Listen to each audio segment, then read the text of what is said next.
gentlemen, at this time we ask that you please rise as you're able and remove your hats as the Nashville Superspeedway Fire and EMS team unfurls the American flag. Here to offer today's invocation, please welcome lead pastor of Providence Church of Mount Juliet, Jacob Armstrong. Let us pray. Dear God, thank you for this beautiful day and this amazing event. And thank you that we can be here together for it. We pray for your protection today over the drivers and over their teams. We thank you for those who are protecting us today, our police, our first responders, and the military here and everywhere. Thank you again, God, that we get to share this moment of this great event and for those who made it possible. In Jesus' name we pray, amen. Rolling Stone praised her as the country music artist to watch this year, performing our national anthem. Please welcome singer-songwriter Annie Bosco. Oh, say, can't you see by the dawn's early light what so proudly we hailed at the twilight's last gleaming, whose broad stripes and bright stars through the perilous fight o'er the ramparts we watched were so gallantly streaming, and the rockets red glare, the bombs bursting in air, gave proof through the night that our flag was still there. Oh, say does that star-spangled banner yet wave o'er the land of the free and the home of the brave.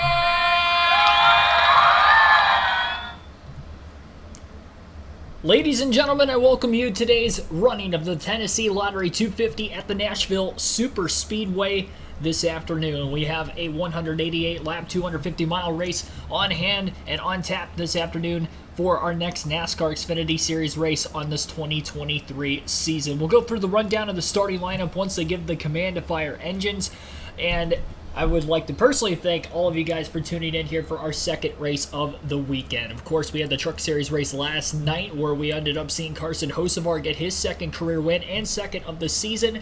We still have the NASCAR Cup Series race tomorrow night as well as, of course, this one here today. Be sure to hit the like button, subscribe for more daily NASCAR content and other future live streams. We do live commentary on every NASCAR race of the race weekend for the Truck Xfinity and the Cup Series for the races I don't go to in person. Speaking of which, I will be going to the Chicago Street Course event next weekend for both the NASCAR Xfinity and Cup Series races, so there will be race highlight videos from the grandstands as there usually is for all the races I go to. So no live commentary next week, but there will be race highlight videos from the first ever NASCAR Street Course race. Frank Powers, Philip Moore, Billy Kramer, Union Pacific 4855, T-Van, Jeff Sperry, Patty Rumney Creations, Joanne Cryer, Ryan Jensen, Linda Bollinger, Patrick Shatterley. I saw you in the chat before the start of the stream as well. Bentley Potts, you're in the not in the race, but at the race today, so that's awesome. Thanks for tuning into the stream as well. Hopeful, thanks for tuning in also. So you just heard the national anthem. They will give the command when they come back from the commercial break. You can watch today's race on the USA Network. It is the first NASCAR aired race in 2023 on the USA Network, and it is the first for the Xfinity Series schedule. Tomorrow's NBC coverage will be on the main NBC affiliate, your local NBC affiliate that is for the Cup Series race. Our live commentary for that begins at 6:30 p.m. Eastern Standard Time with our pre-race, and the race will start shortly after 7 p.m. Eastern Standard Time tomorrow afternoon. So be sure to tune in for that one for our final race coverage of the weekend. And live commentary coverage, as I just mentioned here, for the next couple weeks on the channel.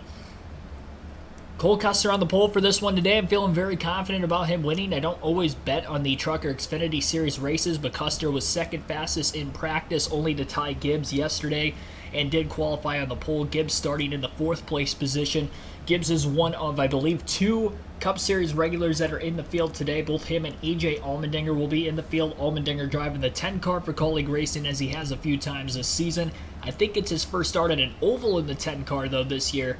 And then Gibbs in the 19, of course, for Joe Gibbs Racing. I believe this is his 3rd or 4th start in that car this season. Whenever Myatt Snyder or, trying to think who else has drove that car this year. Ryan Truex obviously got the win at Dover. And there was one, Joe Graff Jr. also ran some races at the beginning of the season in that car. But Gibbs, the 4th driver of 4 to end up racing that car this year. I don't think he's the last, of which they might still have some other rotational drivers in that we have not seen this year, as well as what we have seen. We also got a couple of Truck Series regulars in the field today as well. Zane Smith making his, I believe, first career Xfinity start, the 28 car today. I believe that is an SHR prepared race car, if I'm not mistaken. I could be wrong on that, but I'm pretty sure it is. Carson Hocevar will be driving the 77 car once again as well. He has done that a few times already this season. In his last start, he had a top 5 finish in the Xfinity Series. Mentioned a little bit ago that he had won last night's Truck Series race, so he's trying to pull off the sweep here, at least for running 2 of the 3 races this weekend. Has a good qualifying start in 8th. The last track that he had the top 5 on was on an intermediate as well. So we'll see if he can maybe go back-to-back top 5s. If not, maybe pull that car into victory lane for his first career Xfinity win the same weekend as his second career truck win.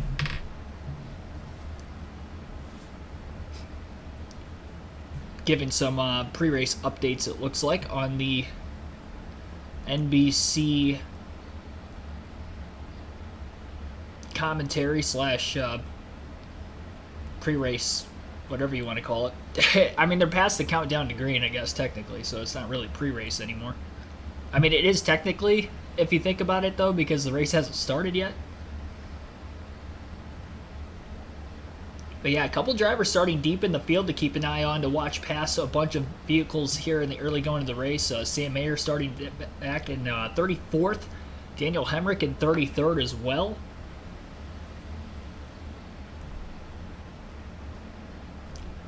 Still waiting for them to give the command. Should be any moment here. I'll pull the point standings up on screen as well so you can see them coming into today's race.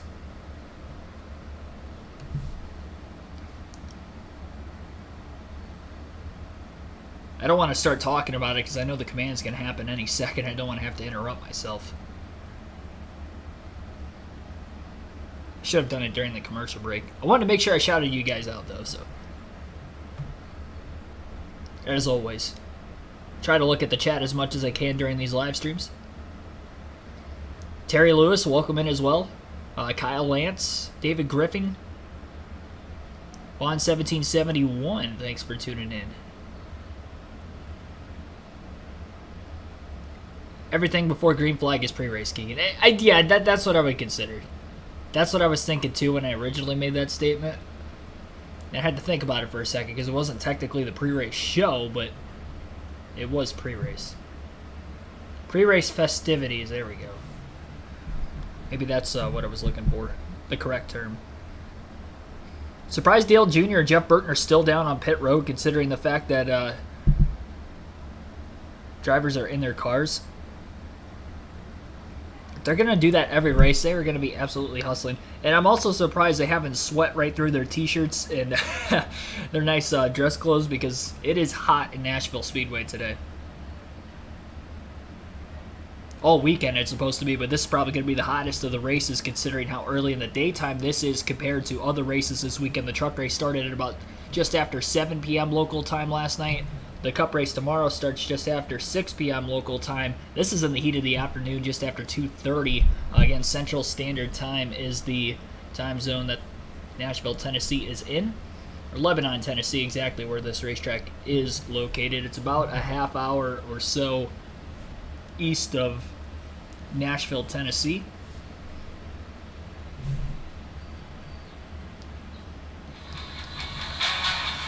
And they are not given the command yet. Well, while we're waiting for that to go on, we will go through the point standings, I guess. I was thinking that we're going to get the command there any second, and I guess we'll have a commercial break before that. John Hunter Nemechek is currently our regular season points leader through the first 14 Xfinity Series races this season. Remember, the Xfinity Series has ran a couple races less than the Cup Series to this point. They've had a few extra off weeks, but a 4-point gap between Nemechek and Austin Hill. These two have been deadlocked most of the season with each other, kind of flip-flopping in the points, it seems like every other week at this point. And it could happen again today with Nemechek qualifying in the back half of the field, Austin Hill starting inside the top 10. Good opportunity for Hill to outscore him in the early stages of this race, especially when you consider the fact in the truck in the Xfinity Series, the first stages usually aren't very long, and it puts maybe more of an importance on qualifying as a result. Justin Allgaier also within the tight battle. He has really turned it on lately, got that first win of the year at Charlotte, but has been very consistent both just prior to that win and since his win at the end of May. He's only 25 points behind Nemechek as well for the regular season championship, so don't count Allgaier out of that title hunt yet. Cole Custer has also turned it on lately, got his first win of the year a couple weeks ago at Portland. He's 59 back, he's within one race worth of points, and then there's a monstrous gap between Custer and Barry in the regular season standings order. The drivers who are locked into the playoffs virtue of a win in the Xfinity Series, Nemechek has 2, Austin Hill has 1, Allgaier, Custer, Chandler Smith, Sammy Smith, and Jeb Burton each have 1 as well. 12 drivers qualify for the Xfinity Series playoff field because the series only holds 7 playoff races, so 3 rounds there, so 12. And then the knockout round stages, of course, 4 are eliminated each round, just like the Cup Series. As for the point standings, though, with drivers without a win, Josh Berry has the most points of anybody. He's 5th in the regular season standings overall, but he is 91 points above the cutoff line, it appears. Sheldon Creed, a much better season this year than what he had last year after missing the playoffs in his rookie campaign. He is 7th overall in the standings and is 80 points to the good starting this race today. Sam Mayer starts deep in the field as mentioned, qualified 34th. He's got an uphill climb to get through the field. He's only 41 points to the good. It's comfortable in a sense, but if we keep getting more different winners, that could hurt him. And there are some drivers below the cutoff line who you never know could shock and get a victory, or even below him in points, even if they're not necessarily below the cutoff line, which would only move Mayer back further. Riley Herbst is 10th in the standings. He's been falling from grace here lately. He was as high as 4th in the regular season standings very early in the season, but he has now dropped back to 10th, and he's only 27 points above the cutoff line. A lot of mechanical issues for that 98 team in recent weeks. They need to clean it up, or they could be on the inside looking out. Daniel Hemrick is plus 18, and he is the final driver above the cutoff line. Even though he's 11th in the standings, Jeb Burton, who had that win at Talladega earlier this season for Jordan Anderson Racing, is below 12th in the standings, so that's why Hemrick is the last driver in. And again, 18 points is the difference between him and Parker Kligerman. Kligerman's had an impressive season running full-time in that number 48 car for the Xfinity Series. He's had shots to win races on road courses so far this year with a few more left this summer. I think he's got a good chance to try to point his way in. Needs to get a little bit better at these intermediate tracks. That seems to be where they're lacking. The short tracks and road courses are good for him, but these few intermediate tracks that they have, Super Speedways has been really good for him too. I guess he finished 2nd at Atlanta. We still have that coming up in a couple weeks as well, that he could potentially get a win. But if he doesn't get a win, he's going to have to battle off Hemrick, and he's also going to have to battle off a JRM car who's still behind him in points, and that would be Brandon Jones, who has not been inside the top 12 in points, I don't think, all season. He's 27 points below the cutoff line, only 3 top 10s this year for Brandon Jones. He's only led 34 laps, too, so he hasn't really been up towards the front of the field a whole lot, and he is not received a stage win so far this season. Also, after Brandon Jones, when you go back to Brett Moffitt, who's 15th in points, he's 70 back, so everybody else is over a race worth of points out. It is probably in a must-win situation. I would probably like to think that those guys aren't going to get a win unless it was on a super speedway like Atlanta or Daytona at the end of the regular season, which is where Ryan C. got his win last year. So, yeah, you just never know there. Those guys could win, and that could vault these guys back further. So that's why it's so important for those drivers without a win, even in the top 12 right now, to get one, because there's only 5 spots open, and we still have 12 races left in the regular season for the Xfinity Series, 11, of course, after today. So they gave the command to fire engines, I guess, a lot earlier than what I thought they did.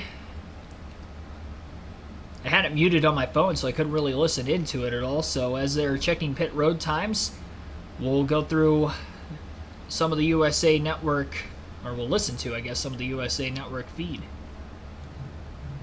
Dale Jr. and Jeff Burton are still on pit road, by the way. Set to the tack. Now, they had an opportunity to do this in practice, but rarely on most weeks do they get this chance before the race. So this is a final time to make sure that pit road speed is correct as indicated on the tack.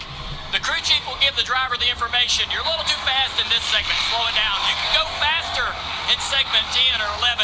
Go faster. Push harder there. The other thing that they're doing is they're understanding where their pit stall is. So you're identifying your pit sign in relation to everybody around you. It's the only time on the weekend that you get to do this. So come down pit road, get your pit road speed, find your marks, talk to your spotter. Your spotter's already saying, 1, 2, 3 away from your spot to get that cadence, that sequence, so when in a race you're accustomed to it. We see a lot of times drivers just miss their pit box because they don't see that sign. You've got to find it right now. Absolutely. Now the nerves starting to go away, Rick. You're finally in the car. You're doing some work. Now you don't even have time to think about being nervous and having those butterflies. It's time to go. Well, they were going 45 miles an hour behind them, Steve, on pit road, checking that. But as a crew chief now, with just a lap until we see the green flag, what are you thinking about? What are you worried about? Well, I don't know if I'm worried, but at this point I'm making sure that we all are focused on the plans. Whatever settings I need in the race car, if I have fans that need to operate, make sure they're turned on. Talk about exactly the length of each stage so the driver knows what the goal is. There's not a lot of extra Goodyear tires, so you're going to run this full stage on a set, even if we have yellows. Make sure my driver knows that. It's been a busy day. Right? I mean, they qualified earlier today. There's a lot of running around. There's driver introductions. So this is finally your driver's in his office. The spotter's on the roof, on the radio. You now are back in command. It sounds silly, but all day long, this is probably the first time you have everybody in one spot. You have your pit crew right there in your pit box, making sure everybody knows the plan and what concerns you have for the day. Junior. Watching the cars go down into turn 1, this is now the moment where they've gotten the 1-to-go signal. So you're talking maybe to your crew chief about this restart. What's your objective on this restart? They may have had that conversation earlier, but you're also looking around at the cars you're racing with. What do you think they're going to do? What is the driver's tendency? If you're on the inside and you're worried about getting loose down into turn 1, what do you think this guy on the outside is willing to do? Is he going to help you, or is he going to squeeze you down into the corner? The other thing is it's important for everybody to be on the same page. So crew chief, driver, spotter, what is their goal? Is turn 1 conservative? Is it aggressive? Where are we on speed? How important is track position? Can we get it right now? Everybody needs to be on the same page, because it doesn't work out. Y'all go into trailer after and talk about it, but you're all starting out this race with a common plan. You guys bring up great points, and one of the things that has to be on the minds of these drivers is how slick this racetrack was in qualifying. Well, they're going to be experiencing turn 1 and 2 at speed. Is that grip going to be there? That will be on their minds as they get ready to go up through the gears here for the final time through 3 and 4 until the pace car makes its hard left onto pit road and the field. So as we are about to approach the green flag, Cole Custer on the inside lane, the preferred lane all race weekend long to this point. We'll head to the start-finish line. Green flag is in the air, and our second race at Nashville this weekend is underway. The Xfinity Series take action. 45 laps in this first stage as they work their way through turns 1 and 2. We got trouble in the back of the pack. Couple cars around, one hard into the wall head-on. 4 cars collected. Justin Allgaier, Ryan Sieg, I believe Kyle Sieg also taken out in the incident. And there was somebody else that hit as well. Doesn't look like there's too much damage, but one of the early contenders, perhaps Justin Allgaier, taken out. And in lap 1 incident, lap 1, turn 1. And it looks like most of the damage is on the left front area of that race car as he is going to try to limp it back to pit road. Major tire smoke is definitely rubbing on both fenders, the left rear and the left front. As they were working their way through the corner 2 and 3 wide, somebody got loose, washed up into another car because they were 2x2 from the start there. There was nowhere for a couple of those other cars to go. Now, Allgaier stays out of the pits this time, which I'm kind of surprised considering the fact that he ended up having significant damage there, and he's definitely got a soft left front tire from the rub. Stephen Parsons in the '07 car was the one that hit head on to the outside wall. So he got clipped by that left front of Justin Allgaier. And both the Sieg brothers go up into the wall behind them. It was the 29 of Kyle Sieg that got loose, washed up into the 27 car of Jeb Burton. Burton tagged the outside wall just a little bit with the right rear. He was able to continue on, though, while the others were spinning behind him. For the most part, it seemed like Justin Allgaier kept it off the wall. Most of the damage was from the car underneath him of Stephen Parsons, who had nowhere to go. I mean, Parsons was sideways just trying to get the car to turn low underneath the 7, and he just ran out of room and got into the side of him. So lap 1 incident here in the early going of the Tennessee Lottery 250 at Nashville Super Speedway. I'd like to welcome in Marvin Davis into the stream, as well as Weather Expert Gaming, Chris Davis. Right before the start, Brainer Martinez, NASCAR Vintage 17. Anybody else who I have not shouted out yet? Cole Custer was the leader at the time of the caution. Again, a 5-car incident in turn 1, lap 1. As we were getting to the start, drivers involved: Justin Allgaier, Stephen Parsons, Jeb Burton, Kyle Sieg, and Ryan Sieg. Most damage is to Parsons. He is done for the day. Not even able to complete a lap, a half a lap at that. And I do believe the other 4 are going to continue on. Allgaier's probably got the second most damage of those cars involved. And even if he's able to stay in the race, I don't think that they are going to be able to continue at good speed. There's quite a bit of damage to that left front fender, and that's going to hurt this car aerodynamically a ton. You heard in the pre-race with how hot and slick this racetrack is under the Nashville sun. I just don't see how this is going to help Justin Allgaier whatsoever. It doesn't really look like the Sieg brothers have much damage on their race cars. I don't think either one of them actually pitted. They continue to stay on the racetrack. These teams only have select amount of tires too, so even though they had quite a bit of a slide in that opening lap and probably used their tires up immediately, they're still not going to take any on unless they have any punctures to those tires like Allgaier had with the left sides on his race car.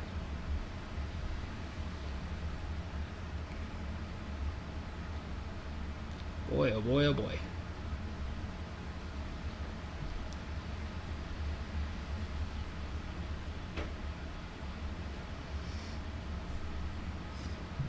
Headed to commercial break on the USA Network. We'll stay right here. On lap 3 of 188 today, Cole Custer, your pole sitter, is the race leader. And again, an accident in lap 1, turn 1, off the start. Stephen Parsons got a little bit loose. Or sorry, not Stephen Parsons, Kyle Sieg got a little loose on the start. Washed up into the car who was on his outside at the time, which was the 27 of Jeb Burton. Both cars started sliding sideways, and as other drivers were trying to miss behind him, some got collected, including Justin Allgaier, Kyle Sieg, and Ryan Sieg. Stephen Parsons hit hard into the outside wall. He did get out under his own power and is headed to the infield care center. But again, he is the only driver out of the race from this incident. 81 people watching already, and we're already at 39 likes just a few laps into the race, so appreciate that. Be sure to like and subscribe for more daily NASCAR content. Again, we will have live commentary coverage for tomorrow's Ally 400 at the Nashville Superspeedway for the NASCAR Cup Series. That live stream will begin at 6:30 p.m. Eastern Standard Time. Be sure to vote in the chat for who you think is going to win today's race as well. We will close this at the end of Stage 2 as we usually do. 49 votes have been casted so far, and as of right now, you think somebody other than Custer, Gibbs, or Chandler Smith will win the race. Now, you can change your votes once you vote, if I'm not mistaken. So, if maybe you were thinking Justin Allgaier was going to win and that was why you chose other, and now that he is with significant damage to the left side of his race car after this lap 1 incident, maybe you can change your vote to any one of the other 3 options. You can do so, but we will close the poll regardless of the fact, again, at the end of stage 2, which is going to be a little while from now. I believe that it is about lap 90. So I believe there's 45 laps in the first 2 stages of today's race. Unless it's 50 again, like the truck race, but this is a little bit longer of a race, so that might not be the case. Let's race an extra 50 miles, which will add 38 more laps to this one than what we had in last night's Truck Series event. Now, these were drivers that qualified inside the top 10 as well. I believe Kyle Sieg started in 7th. He did not take off very well. He was 3 wide in the middle and just couldn't hang on to it. It did look like Chandler Smith, who was underneath him, hit the yellow line getting into the corner and washed up the track, but he didn't actually make contact with the 29 car. And around they both go. So I guess Jeff Burton and Dale Jr. are going to be on pit road for this whole race. So NBC kind of changing it up a little bit, at least with the Xfinity Series broadcast. Not sure if that will be the case for the Cup Series again. And the only 2 in the actual booth itself are Steve Letarte and Rick Allen.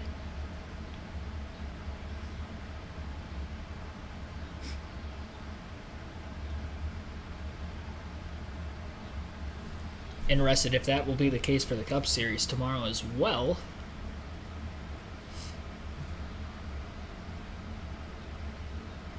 Kyle Petty, Dale Jarrett in the Peacock pit box as well.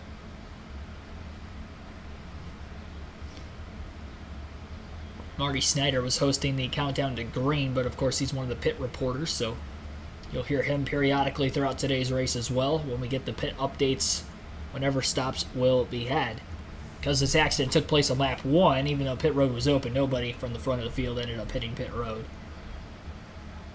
No reason to. Sherry Hicks, thanks for tuning in as well. Sai Z, thanks for tuning in also. Carson Hocevar won last night. Trying to go 2 for 2 today because he's running the Xfinity Series race as well. Still waiting for the cleanup to finish up in turns 1 and 2. There's a lot of leakage from underneath the 07's front bumper after he bashed that race car into the outside wall pretty hard. There's a lot of speedy dry getting laid down in turns 1 and 2 from the accident. It's going to be interesting how these restarts are going to go going forward, knowing how slick this racetrack is in the heat of the day. And it will be fairly slick at the start of tomorrow's Cup race still, because the sun will be out, and it will be still about, as we mentioned, just after 6 o'clock local time. The race may end in the nighttime skies or very close to it, but the start of the race is still going to be pretty hot. And it'll be interesting to see how all this is going to shape up for tomorrow. But for right now, we got to worry about this race, and the best place you probably want to be is right at the front of the field to keep yourself out of the drama of what could happen in these restarts and really throughout the course of the race today, because it's not just going to be the restarts that are going to be sketchy. It's going to be sketchy every single second of this race under green flag conditions.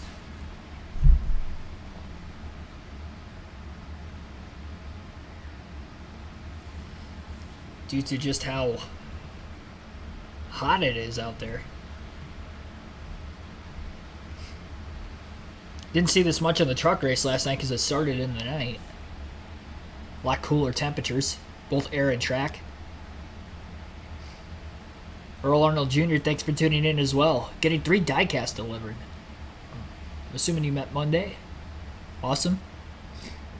We'll have our diecast showing at the end of stage 2 as usual. Yeah, 90 degree air temp. Feels like 92 with the humidity. It was around that. I think it was a little bit warmer than that when I went to Nashville back in 2021 for the inaugural Cup date. I wasn't there for the truck and the Xfinity races, though. I was actually watching the Xfinity race at Buffalo Wild Wings at the time because I wasn't doing the live commentary streams back in 2021. We didn't start doing those until... I mean, we did some test ones at the end of 2021, but consistently we didn't start doing them until last season. We only did it for the Cup Series then.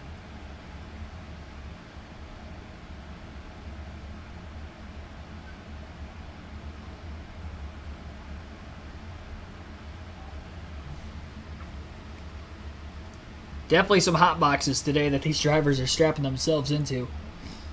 We'll have a lap 9 restart. Green flag is back in the air. Cole Custer again leads the field to the green. Gets a great launch. And maybe a little help from Sammy Smith in the 18 car behind him. Chandler Smith to his outside. Now 3 wide goes Ty Gibbs above the Colleague Racing Chevrolet and his own teammate Sammy Smith down on the bottom. Gibbs is going to get tagged in the left rear. Contacted up into the wall goes Gibbs after the 16 had hung on that left rear corner panel a little too tight. And they'll be 3 wide going into turn 3. More contact and another car's around. It's Austin Hill in the 21. One of the championship contenders is around. I believe Ryan Sieg spun again further back in the pack as he got turned from the checkup going on. And another spin, and still we have not gotten a full green flag lap in without an incident. Austin Hill has spun. They were 3x3 going into the corner, and just like off the initial start when they were 3 wide, all it took was one car to get loose. Luckily, nobody else was really collected. Everybody was able to miss the spinning 21 car of Austin Hill, and another contender for today's race is taken out. Quite a bit of damage to that left rear corner panel. Hill came in 4 points behind John Hunter Nemechek in the regular season standings, and we were talking about in our pre-race that he had a chance to take the lead with how good of a qualifying effort he had, but a little too risky early on as he tried to pass 2 cars in one corner. He didn't have a lot of room with Ty Gibbs kind of pinching him, but Gibbs didn't have a lot of room either because he was 3 wide, so I don't really blame that on anybody other than just the fact that everybody was maybe a little too aggressive too early, just like we saw at the start. I mean, Hocevar was given the 19 quite a bit of room, but at the same time, when you're 3 wide, there isn't always a lot of room to be able to do that. It's a tighter intermediate track as well. I do believe Jeb Burton in the 27 actually got a piece of that incident again as he got squeezed into the wall by the 21 of Austin Hill right before Hill had actually gotten into the wall himself. So Jeb Burton collected in the first 2 incidents today, as well as Ryan Sieg, who spun further back after contact from behind. Couldn't tell who it was that got into Sieg when everybody was checking up, but he was at the tail end of the field anyway because of being involved in that first incident. I do believe all 3 drivers involved are going to be able to continue on, but they're going to have significant damage on that 27 and 21 cars, it looks like. And Hill's going to be lucky. If he was loose already, he's probably going to be even looser now with the damage to the left rear. It's probably the worst area to have damage when you're already going to more than likely be battling loose conditions today. He's got a big hole in the back bumper, too, as he might have gotten hit from behind. Actually, it was probably when he slid up into Jeb Burton in the 27. So 2 accidents here in these first 10 laps, and we have not yet gotten a green flag lap in. You're in a position where you might give up a few spots. If you're on the bottom of the racetrack, probably not the place you want to be going into turn 3 on a slick racetrack like this. Be conservative, back up a little bit. Even if you lose a spot or 2, I think it's worth it. Recognize there's some people in this race that it doesn't matter as much what happens today. Ty Gibbs, we just saw him 3 wide on the outside. We saw A.J. Allmendinger 3 wide on the inside. If they end up in the trailer on lap 3, it doesn't matter, but it does to you because we're racing for points. And I need you to be an Xfinity driver racing for points today. That's your role. That's what I'm telling my normal Xfinity guy. 2 cautions early, not even 1 lap complete. Maybe the 3rd time is the charm when we come back. We're going to have you restart here in Nashville Super Speedway. Full screen commercial break under the caution period, our second in the early going of this race today for the Tennessee Lottery 250. Cole Custer still your race leader. He's led every lap, all under caution. We have not had a single green flag lap in after 2 accidents in the first laps following a start or restart in this one. Our average race speed through the first 11 laps is 57.38 miles per hour, which is roughly caution speed. So, oh man, it is a slow pace today. We're already shaping up for maybe one of the more longer Xfinity races of the season, even though the race length itself isn't one of the longer races of the year, but it will be if we keep having caution after caution.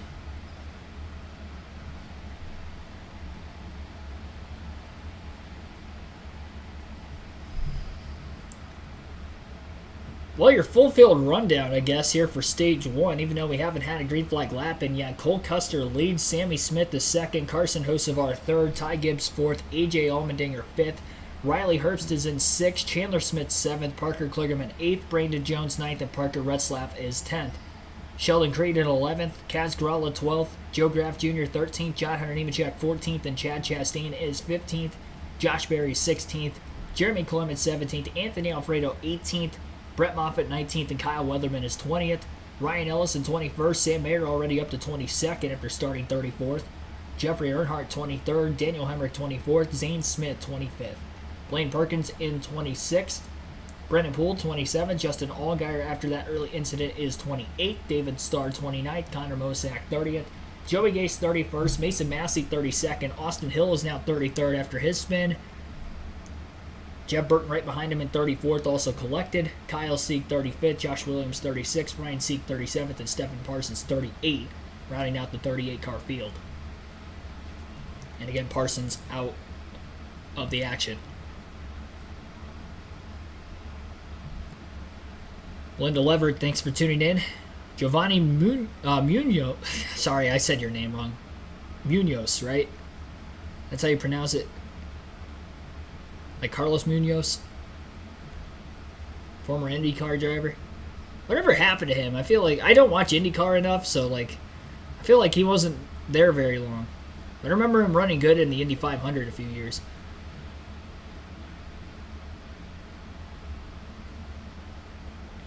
The race is on the USA Network today. If you're wondering what channel the race is on. Doran Davis, thanks for tuning into the stream.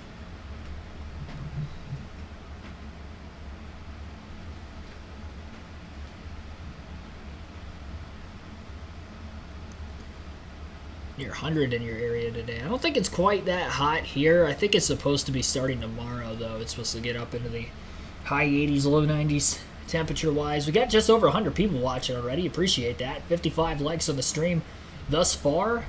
Over halfway to our goal of 100. We should probably switch that goal to like 150 at this point, especially at the length of the race that we're more expected to see following these two early accidents. We'll see if we get a full green flag lap in this time, as Cole Custer again will lead the field to the green. As they enter the Geico restart zone, he'll have Sammy Smith to the outside of the front row, Carson Hocevar and Ty Gibbs in row 2. Green flag back in the air. Smith has his teammate Ty Gibbs behind him. Gibbs to the outside, 3 wide already for the lead. Goes Ty Gibbs into turn 1. Smith is able to get to the bottom behind Cole Custer. Ty Gibbs had to lift quite a bit in the middle of the corner. Cole Custer will be clear for the lead off of turn 2 as the 0-0 in the 19 run nose to tail. 2 wide behind him. We'll see if anybody tries to go 3 wide again, even though we didn't see that working out very well on the first couple of restarts. In this one, everybody more cautious this time around, and we will complete a lap under green for the first time today. It only took 15 of them, but we were able to do it. Riley Herbst, late dive into the corner from his counterpart, AJ Allmendinger. Allmendinger not able to complete the pass, and nor can he stay to the inside of Herbst off the exit of the corner. Parker Kligerman entering the top 10 following the restart right behind the Dinger in the 7th place position. Brandon Jones lost a couple spots, fell outside the top 10. He's trying to get that spot back. And Parker Retzlaff is a battle right now. A lot of side-by-side racing still going on further back in the field. Josh Berry working his way up 4 positions gained in the first 2 laps since the race start for the number 8. It was announced earlier this week he'll be driving the 4-car full-time for not Hendrick Motorsports, but Stuart Haas Racing next season, replacing Kevin Harvick, who again is going to retire at the end of the 2023 Cup season. We've got another incident. Chad Chastain has backed it into the outside wall, and we have our 3rd caution of the day. It looks like Ryan Ellis also collected. So Ryan Ellis and Chad Chastain bringing out our 3rd yellow on lap 18. We had 3 green flag laps in that time before the next caution on a very, very slick racetrack here today in Lebanon, Tennessee. Not that much damage on either race car, for the most part. Kind of some lazy spins here in the early going. They were racing pretty aggressively still in the back half of the field, I will say.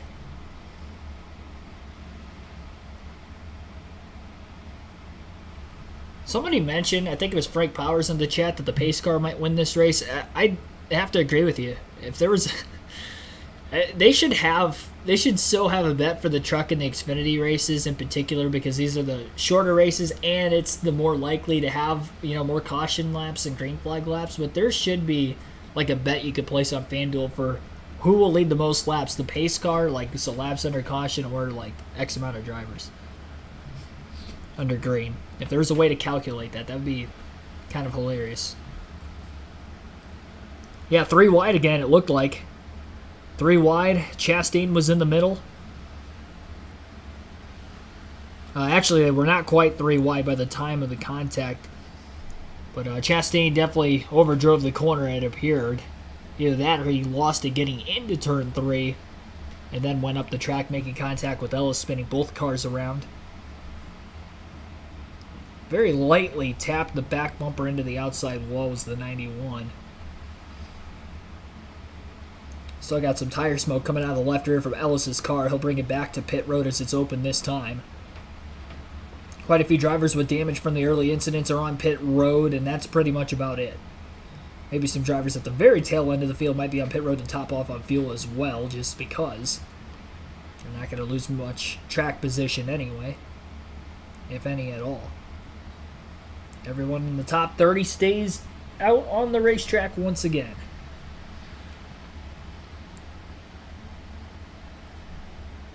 Looks like USA Network heading to yet another commercial. Why not? I mean, you might as well get the commercials out of the way now while you're under caution. Maybe that leads for less later in the race. 10 cautions at this rate. I say more than that. I mean, we have 2 stage breaks coming, which we know are going to be 2 more yellows. I could see 5 more for incident at this point. I mean, the track is so slick, and drivers are still racing as aggressively as they would if it wasn't this slick, so 800 cautions. If we had that many laps, I would maybe consider it. 287. That's a number right there. Man, I'd hate to be the flagman right now. You know how tired his arms got to be? Just waving the yellow every lap. Especially if it's windy. If it's windy there on top of it, if he's having to fight the wind while he's waving the flag lap after lap, that would be... Plus, I mean, you got to figure, too, on top of that, it's hot. He's still wearing a full uniform, a helmet. The NASCAR officials have to wear those for safety reasons. And so, yeah, that guy's probably baking up on top of the flag stand. He's baking. He might be having to fight the wind with the flag. And he has displayed that flag literally all but 3 laps of this race. They do have like a holster they can put the flag in, by the way, so it's not always like a... They're not always waving it lap after lap. If it's under caution like this, they'll just put it in the holster and it'll just kind of sit there. So he's not actually waving it. I just felt like cutting him some slack because he's having a busy day. Don't mind commercials under yellow, showing the green flag laps. I'm looking at you, Fox. Yeah, exactly. Or at least side by side if you have to air brakes. I mean, what they only had like when we watched the Indy 500, they had the live commentary for that stream. Wasn't there like only 2 full screen commercial breaks during green? Something like that. Green flag back in the air again. We'll try it again. Ty Gibbs has been on the outside every time. Carson Hocevar thought about going to the bottom 3 wide, but the lane closed up quickly from the 0-0 of Custer underneath him. Custer's in danger of losing the lead from the 19 car because Sammy Smith may try to give Gibbs a little bit of a bump draft. Not enough room for him to squeeze in there, though, because Custer was holding the 19 pretty tightly to the outside into turns 3 and 4. Carson Hocevar has to lift quite a bit to keep it off of Sammy Smith, who was pinching him down. Smith's got a big run on the front stretch as Custer tries to block him for second. And we will get a green flag lap in after this restart as well. But Ty Gibbs out in front for the first time today, taking it away from Cole Custer.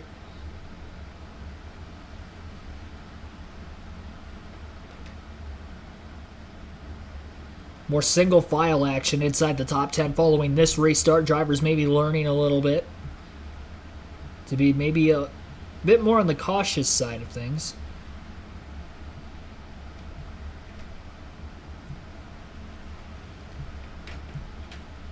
Circuit 24 of 45 in this first stage, so we still have about 22 laps left yet until that first green, white, checkered flag of the day comes. John Hunter Nemechek underneath of Sam Mayer as they still battle right outside the top 10. Now with all these restarts taking place, they have moved themselves forward quite a bit. The fact that Mayer's already up to 11th place is pretty impressive, considering he started 34th. We're only on lap 24, but the cautions have definitely helped. A lot of drivers in front of him getting taken out. He's missed all the carnage. Had a great run off the outside that time from turn 4. He's still battling the 20 car to the bottom, but he is also looking to try to pass Parker Retzlaff off the exit of turn 2. They're going to be 3 wide as they split the 31 car. The 1 goes to the outside, the 20 goes to the bottom. Josh Berry behind everybody looking to find a hole as well as he looks to the inside of Retzlaff into 3 and 4. Justin Allgaier from that early spin has already made his way up inside the top 20 as he's up to about 17th. Gibbs has a 7/10 of a second lead right now over Custer and is running the fastest laps of any on the racetrack with that clean air advantage. Dropped to 31.597, which was almost a full 10th quicker than Custer's lap that last time by. Custer has still ran the fastest lap of the day, though, in the early going of a 31.260 at the very start of this race. Well, the first full green flag lap, I should say, that we had in this race, which was lap 16. Gibbs' fastest lap on lap 23, which was following this restart once he got that clean air and got to the lead himself. AJ Allmendinger up to 4th place as he got by Carson Hocevar that last lap as well. Just over 2 seconds off the lead is the Dinger.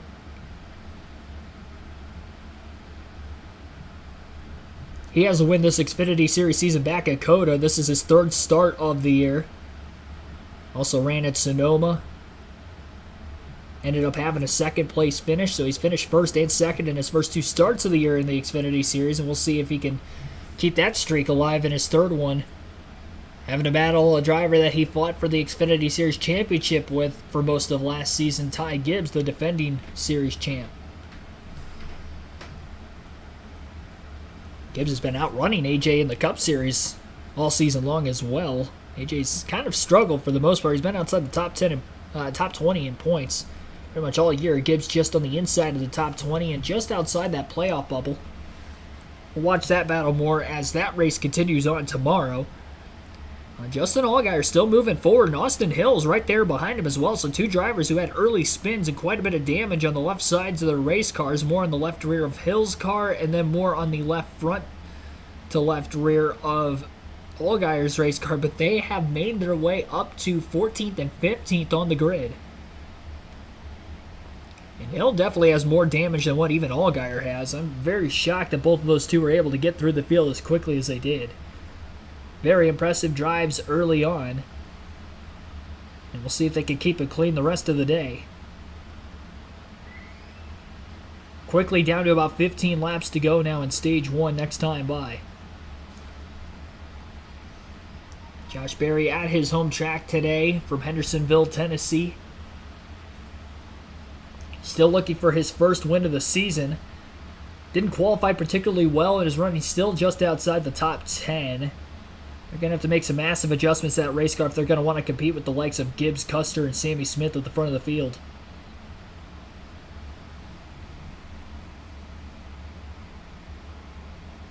Both the SHR Fords of Custer and Herbst were in the top 5 in practice and qualifying from yesterday's practice session and then the qualifying session earlier this morning.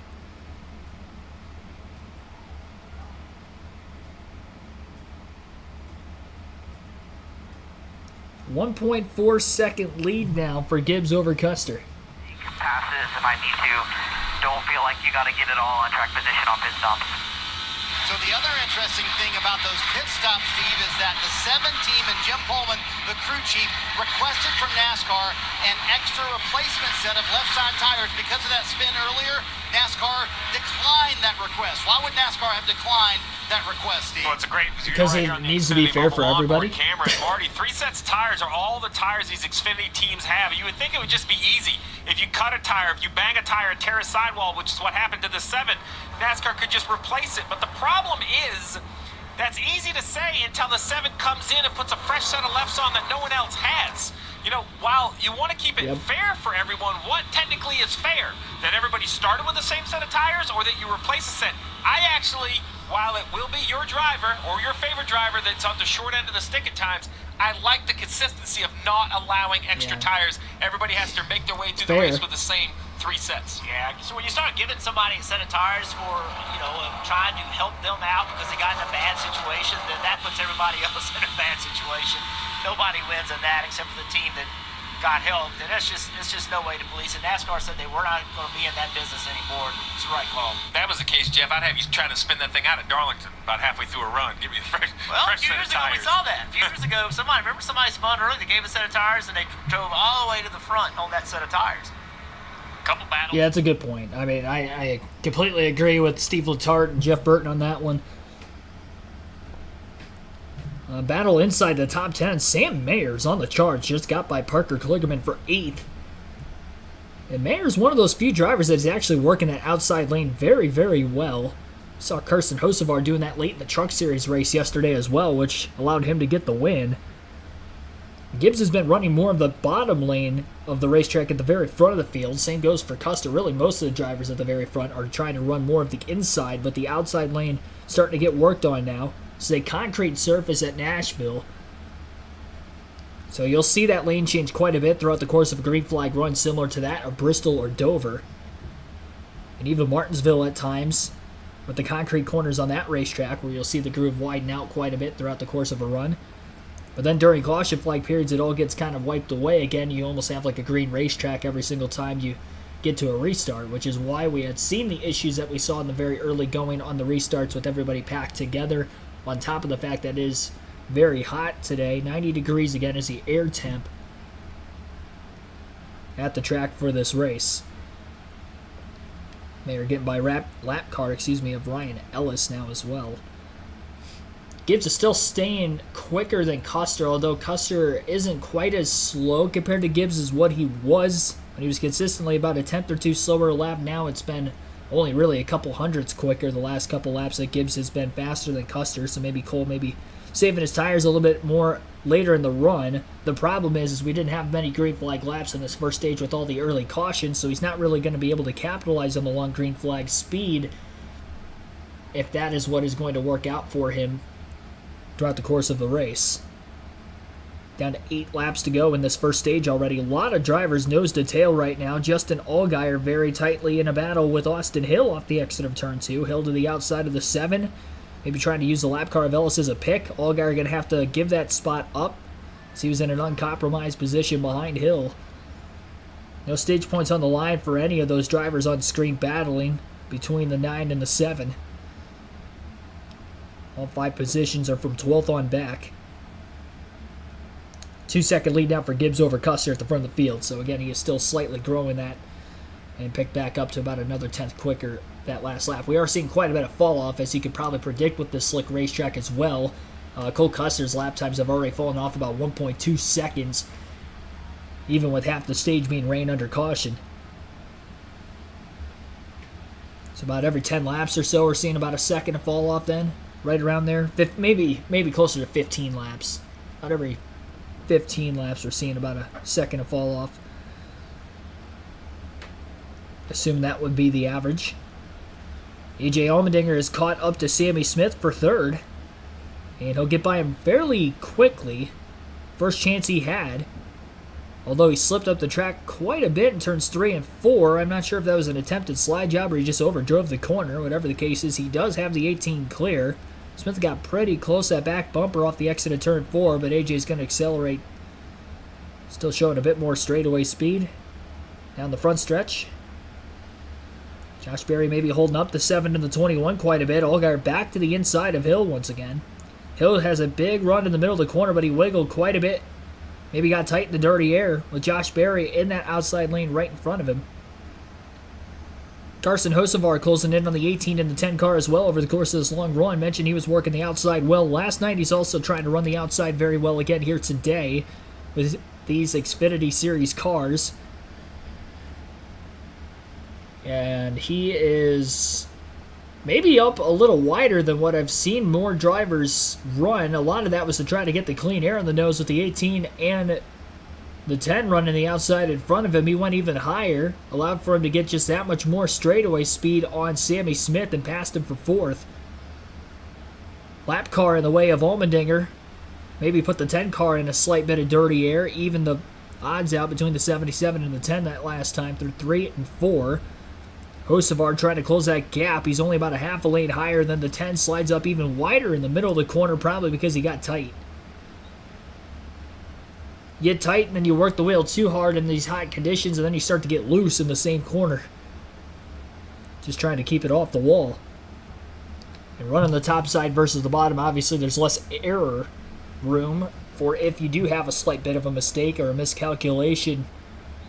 Easier to end up in that outside wall.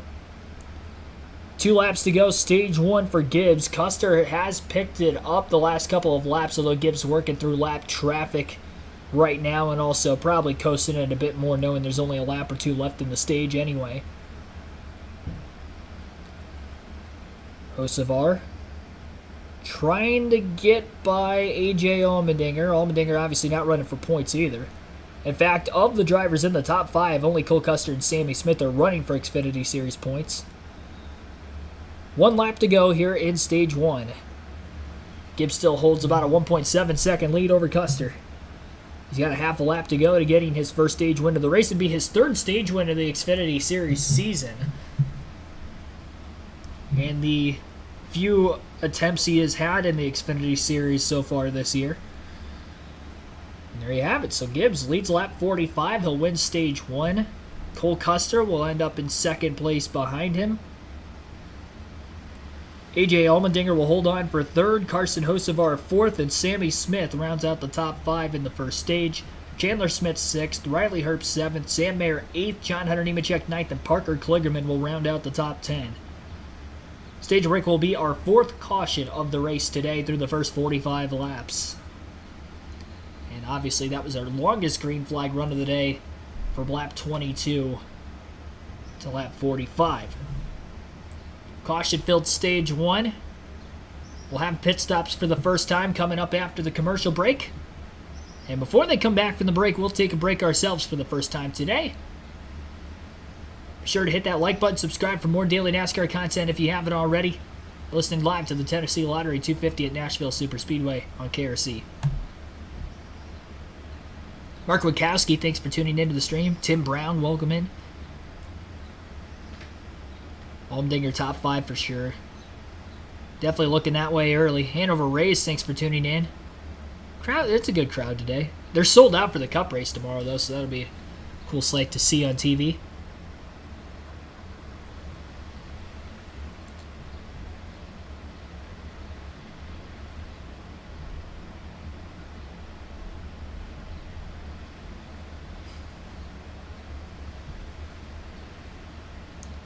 Got about 120 people watching right now and roughly 68 likes on the stream. So be sure to hit that like button. Again, if you haven't done so already, our goal was 100. But at the pace we're at right now, we are on pace to potentially getting up to 150 for this Xfinity race, which would be awesome. Helps the algorithm and getting these streams and videos uploaded on the channel recommended to other people on YouTube that aren't aware of the channel. Especially that in the NASCAR YouTube community. So if you like NASCAR, this is the place to be every weekend. Once again, a reminder, I will be at Chicago for the street course races for the Xfinity Series and the Cup Series next week. Trucks are off, so there will be no live commentary streams next weekend, but there will be race highlight videos from the grandstands. I do a full race highlight video for the races I go to in person, then also some clips from various moments throughout the course of the race that I catch on camera as well. So you'll get to look at all those videos next weekend. Try to get them uploaded as soon as I possibly can. It's just whenever I get back to the hotel room and upload them, really.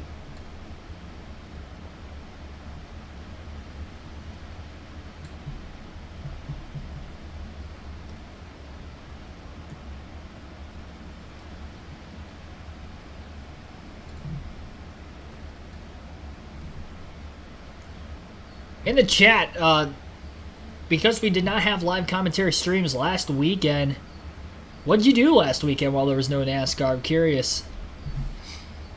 comment in the chat on what you did while there was no NASCAR last week. Father's Day, of course, was last Sunday, so maybe a lot of you guys were celebrating that.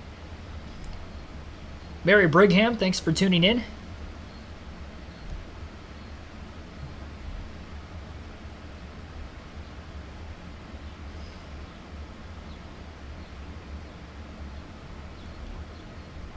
They are back from the break. Pit road will be open next time by. Field's still on the front stretch for right now. I was hoping this was going to be a relatively quick race because I haven't played golf yet today, and I was looking to get out onto the course before it gets dark out. Luckily, it doesn't get dark out till like 9:30, so I think I'll still have time. I only live like 6 minutes from the place I have a membership at, so. Yeah, I watched the U.S. Open too. It's kind of cool. I was able to keep track of the whole tournament. Usually with the majors, because they're during NASCAR season, like I'll keep up with it. But then on Sunday, the Cup race is always going on. I'm doing the live commentary by the end of the round. Like the Masters, I think I missed like the last 9 holes because of. It was probably less. It was like the last couple holes because they raced at Dirt Bristol that night. PGA Championship, kind of the same thing. That I missed almost the entire final round. But yeah, I wasn't able to watch it. I was pulling for Rory. Came up just short. I picked Cole Custer to win this race. Justin Martell, thanks for tuning in.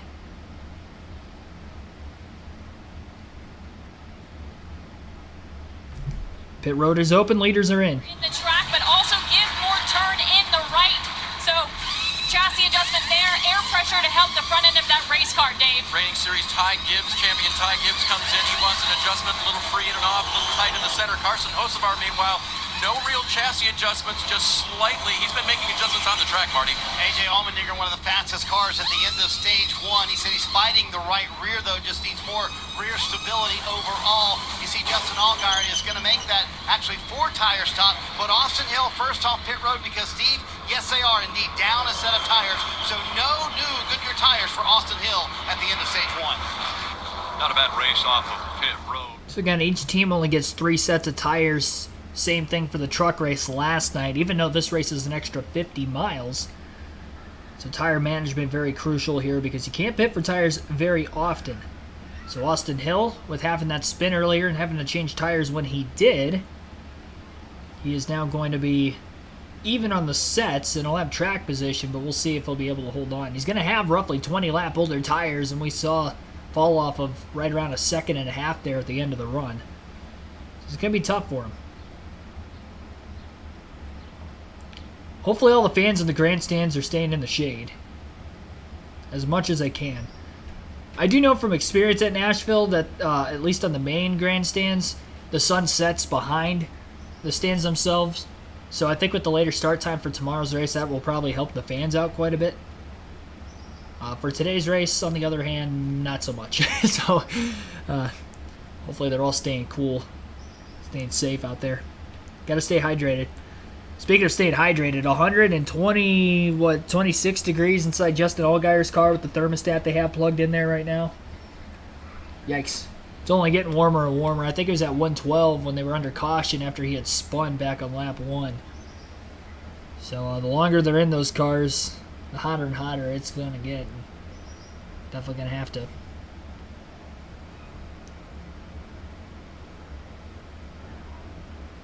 Love golf majors. That's why I invented picture-in-picture. Are you talking about on your profile pic? That like a character you made on a PGA game? I can't really see. It's hard for me to see on my laptop.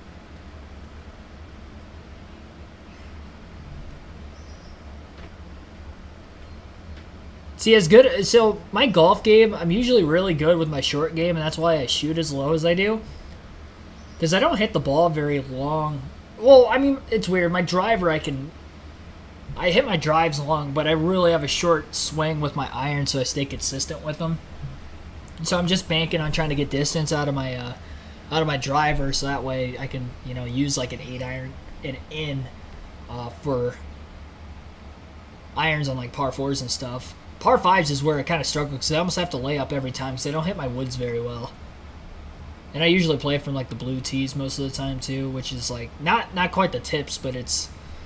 I've tried playing the tips a couple times at some courses, and I it ruins my confidence when I shoot like bogey golf when I know I'm better than that when I play from tees that are a little bit closer, and I can shoot like mid to high 70s consistently. Watching movies last weekend, awesome. Thanks for the commentary. Yeah, no problem. As always, my pleasure. It's fun doing this. It's a way of getting to watch the race with you guys as well as building my repertoire for commentating races as they happen, obviously. So that way, hopefully down the line when I can do it in person, that would be the way to go for sure. One way to build the not only the confidence but just the skill set that it takes to be able to do that. I would love to get sponsors on the channel just to, I mean, obviously there's a monetary gain there, but, you know, even just to have like ad reads and stuff consistently so I could practice, that would be great too. Green flag back in the air. Austin Hill, remember, on the older tires, elected the inside lane. Ty Gibbs to his outside. He gets into him. Gibbs is around. He backs it into A.J. Allmendinger. Hocevar's in the wall, and the caution flag's out again. Big wreck. A lot of cars going through the grass to try and miss the spinning 10 and the 19. Oh, my goodness. A lot of damage on Carson Hocevar's race car, and the early favorite, Ty Gibbs, may be done. Austin Hill got loose on the restart, just as he did a couple of restarts ago. This time he had older tires, major damage to that 19 car of Ty Gibbs. Looks like maybe there's something broken in the suspension of the left front.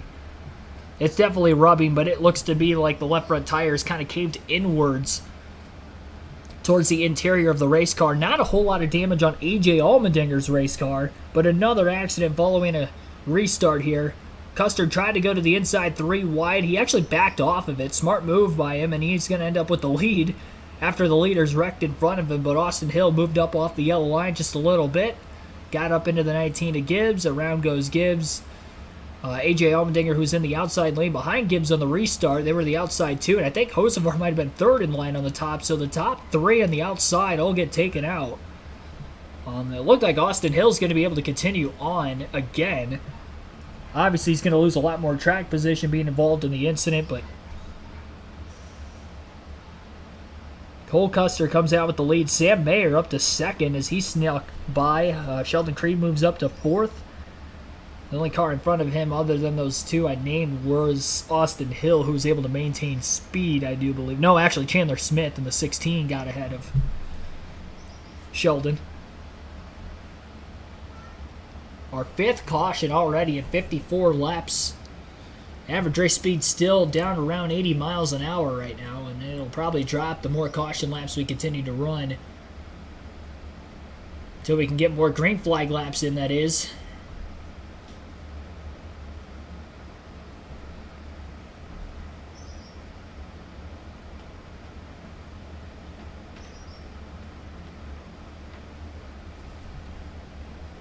Hope Austin gets suspended.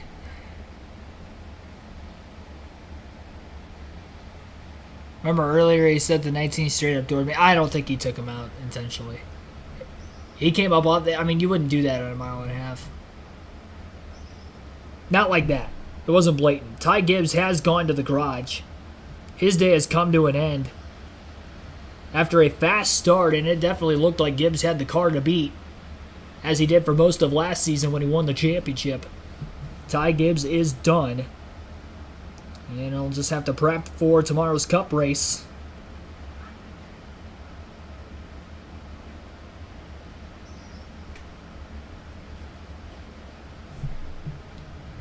Running to the back of you, just a bad position for everybody to be in there. That's Grandpa, by the way, talking to him, Joe Gibbs. It's Grandpa. Morning. Grandpa Gibbs. Well, I thought the chaos wasn't coming until next week at Chicago, but it's shown up here in Nashville. You see A.J. Allmendinger trying to get caught up to the back of the field and come back down pit road. He said, I thought I had that miss. I was trying to wait and be patient to see where the hole might open up. I gassed it up and just barely caught it at the end. But the good thing is, Steve, he said the steering wheel is straight. I think we're still in this thing.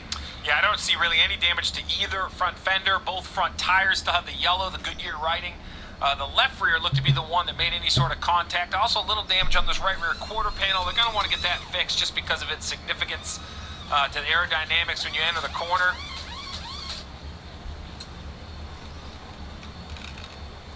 Five cautions already to start off this Xfinity Series race from Nashville Super Speedway. This time taking out race leader Ty Gibbs. So the top 3 cars in the outside lane in the restart all collected in that incident. Crucial damage has taken Ty Gibbs out of it. Waiting to see if Carson Hocevar went to the garage area as well. It appears that he may have, because he is the same amount of laps down as Gibbs. So Hocevar may be done for the day as well. AJ Allmendinger still on the lead lap as of right now due to timing and scoring. But he too was collected after Austin Hill got loose on the inside of the front row on the restart.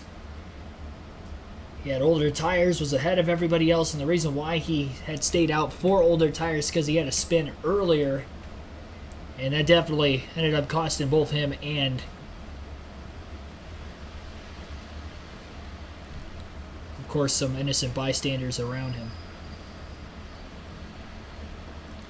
Amarat Horn, thanks for tuning in.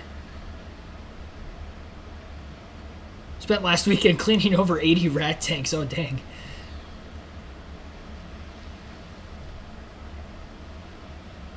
Sarah Isaac, thanks for tuning in. Godzilla Legendary 2078, thanks for watching as well. The Super Fast 100.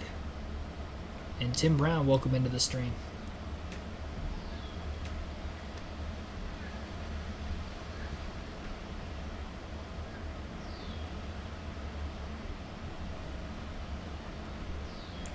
And about 121 people watching, 79 likes, 5 cautions already here in these first 56 laps and counting. Cole Custer back in the race lead once again after starting on the pole. And a lot of big names have been collected in these early incidents. Austin Hill involved in 2 of them. Justin Allgaier involved in that lap 1 incident. He's already rallied back to 8th. Austin Hill did bring his car back to pit road to try to buff out some fenders after causing that incident. It does appear. AJ Allmendinger was just collected in that incident as well. Ty Gibbs is out of the race following that last wreck. Carson Hocevar, same thing. Hocevar and Gibbs both out after that last wreck. Josh Williams in the 92 must have pulled off the racetrack at the end of stage 1. Had a mechanical error or issue of some sort that he pulled into the garage because he's 14 laps down behind Gibbs and Hocevar. Because he didn't bring out a caution, he wasn't under any sort of damaged vehicle policy clock, so if he does return, he could pass Gibbs and Hocevar, and maybe even more in the running order if we have any more drivers that end up DNFing before the finish. Ryan Ellis will get the free pass with this caution flag coming out. During the stage 1 break, David Starr in the 35 car also got the free pass to get back on the lead lap. So that is where we sit right now. Pretty fun. Bianca, I took her for a ride race car last year. That was fun. How about that ride? I've been a wrestling fan my whole life, but that was my first time in school. Kim did a fine job of riding the mechanical bull, and that guy got bucked off. Let's go check in with Kim.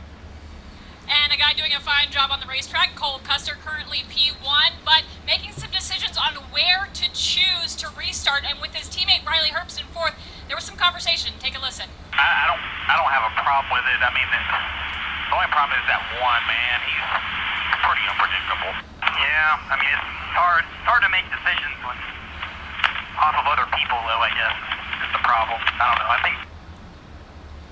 So you heard that, and they continued saying likely, depending on how Sam Mayer and Chandler Smith chose, Riley would end up behind Cole. Cole saying he likely will elect to pick the top. They said they were confident in his decision as long as he felt comfortable. Cole got used to the predictable nature of the Cup Series, and he's back in the Xfinity Series where things aren't quite as straightforward. And the team calling out young Sam Mayer. That's just how drivers talk. I mean, We all do. Like everybody around you is crazy. They don't know what I never said anything bad about you, though. Yeah, I got it recorded. I remember watching some races with you guys when you said you actually worked together. So that's Don't encourage positive. him. Unwillingly. Yeah, don't encourage him. That was no other alternative. Well, it's no one or him. I guess I'll help him. So Sam Mayer will be on the inside of Cole Custer for this restart. Cole Custer is the control car, as he is the leader. Chandler Smith, Riley Herbst, and Sheldon Creed all in the top 5. It is an interesting and difficult decision on where to pick. Normally on this size racetrack, you'd always pick the top, but early in this race, the bottom was the way to go. But we've seen that groove start to move around, but this is the first restart since we feel like the outside's gotten better. And with the 19 out of the way, one of the best cars in this field, the whole perplexity of this race has changed. That is true.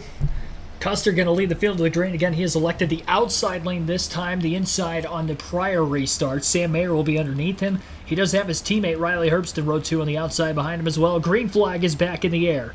Herbst trying to block the 18 car of Sammy Smith, and he about turned himself going down into turn 1. Smith then crowds the 2 of Sheldon Creed, making contact, and they're 4 wide behind them as they try to check up. Side by side for the lead off turn 2 at the front of the field between Mayer and Custer. Mayer side drafting the 00, trying to get by and get to the lead. It looked like more contact was happening off turn 2 further back in the pack as there was more smoke to be laid down. Custer a lot better through turns 3 and 4 on the top, and he'll finally clear Sam Mayer for the race lead and lead this first lap following the restart. Herbst was able to get back in line in 4th, and Sammy Smith fell back to 5th place right behind him. About had another accident on another restart. One car in the wall and is sliding sideways, overcorrects it. Connor Musak in the 24 is hit hard, and we're under caution for the 6th time. Musak has spun. It looked like he had it saved and then whipped the car right back around to the right. Overcorrected it, bashed both the left front and the left rear into the outside wall. Likely ending his day. He will drive it back to pit road, but severe damage on the 24. Showing a replay, he was up in the outside, was just drifting up the track and kept going up until he got in the wall.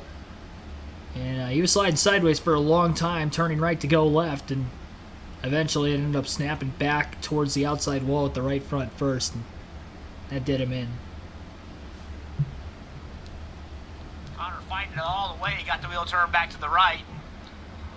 Ends up driving all but head on in the wall. You talked about the disagreement between the 98, the black monster car, and that 18 of Smith. You see to the top, to the bottom, and then the block by the 98. Actually, it's a pretty decent damage on the right front fender of Sammy Smith. That is true. So the 98 goes high. Sammy makes a move to the top. 98 goes high. Sammy goes to the middle. 98 blocks him again. That's when a driver says enough is enough. You know, you block me once, I get it. You can't go everywhere I go. Listen in to Allgaier. And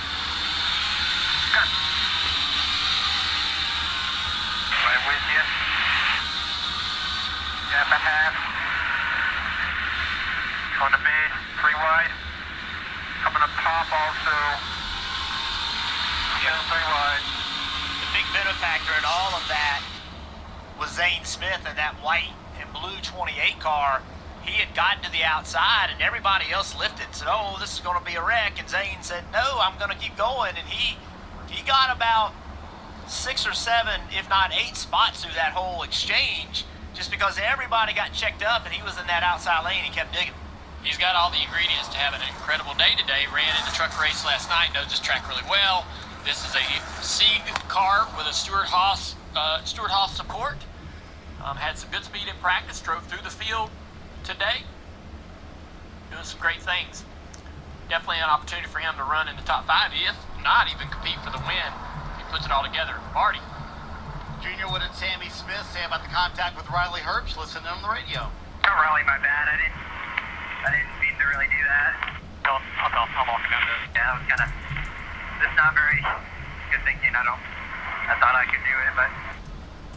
Boy, Jeff, for a 19-year-old driver, you got to give Sammy Smith credit to say, hey, that was my bad. I will know how to do it better next time. Yeah, it's good to communicate. You know, just hard racing. You see the right front fender damage. You wonder how much that's going to hurt the performance of this car. But you know, that's what this series is about. Young race car drivers out there pushing, trying to make something happen. You see the 7 car on pit road again.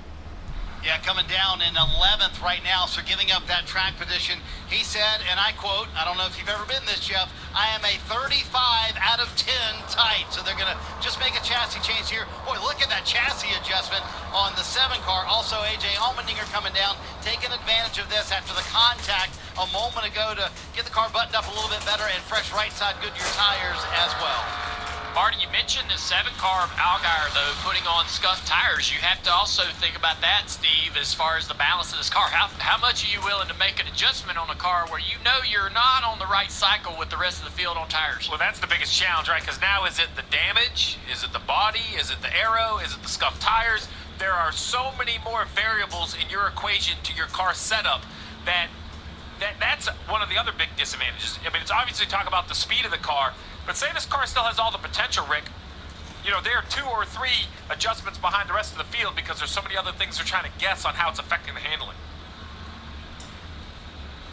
And we saw Ty Gibbs, who was leading when the last caution came out and got taken out. He's currently standing by with Dave. Yep, Rick, he was fast, and he was aggressive, too, earlier in the day, but another driver got aggressive and took you out. What do you make of it? Yeah, it definitely is frustrating. Sorry. Just not a good spot to be in there. I feel like we're really fast, just got cleaned out. Just part of it. Sorry, I swallowed a little Monster Energy down the wrong hole here, so I'm struggling a little bit, but besides that, good. He gets us. Toyota Supra was very fast. Thinking he gets us, we'll move on. Hopefully a lot of people can learn a lot of things from the first 55 laps of this race. And it was crazy. Yeah, it was. So, you know, it sucks that we have a torn up race car. I feel like we would have had a shot, but we'll keep going and appreciate the opportunity from He Gets Us in Toyota. Thank you to everybody, Tyler Gibbs, Jack Irving, everybody back there, Paul, and all the hard work they give, and my crew chief, Jason. Best of luck tomorrow in the Cup Series race. Glad he's okay, guys. Double duty for Ty Gibbs. He'll have another one tomorrow in front of a sold-out crowd here at Nashville Super Speedway. I want to go back to what Sammy Smith said. I think it was not just being smart, or not just, you know, saying, hey, I apologize. It was being very smart, because he knows he's going to be racing right next to Riley Herbst the remainder of this race. He doesn't want Riley Herbst to retaliate and race him harder. So, hey, go tell him I'm sorry. Go tell him I didn't mean to do that, because I don't want him to come back after me. Green flag back in the air. Another restart ensuing. Cole Custer to the outside trying to block his teammate Riley Herbst. Gives up the bottom for Sam Mayer to take the lead down into turn 1.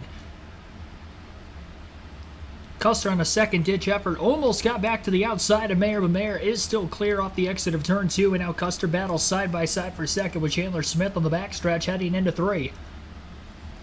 Riley Herbst battling with Sheldon Creed down on the bottom lane of the racetrack as well. Custer hangs on the left rear corner panel of Sam Mayer. 3 wide for the lead off turn 4 as he tries to split the middle between the 16 and the 1. Custer, what a move if he can pull this off, as he'll still be 3 wide into the first turn. And now it's Chandler Smith who dive bombs to the inside. Custer with the crossover trying to get back underneath. And Chandler Smith is now battling door to door with the race leader Sam Mayer. Custer is in third right behind both of them. Herbst is catching back up into the mix again, and now Chandler Smith is going to be clear in the middle of 3 and 4. He's out in front. First time that Chandler Smith has led in the race today.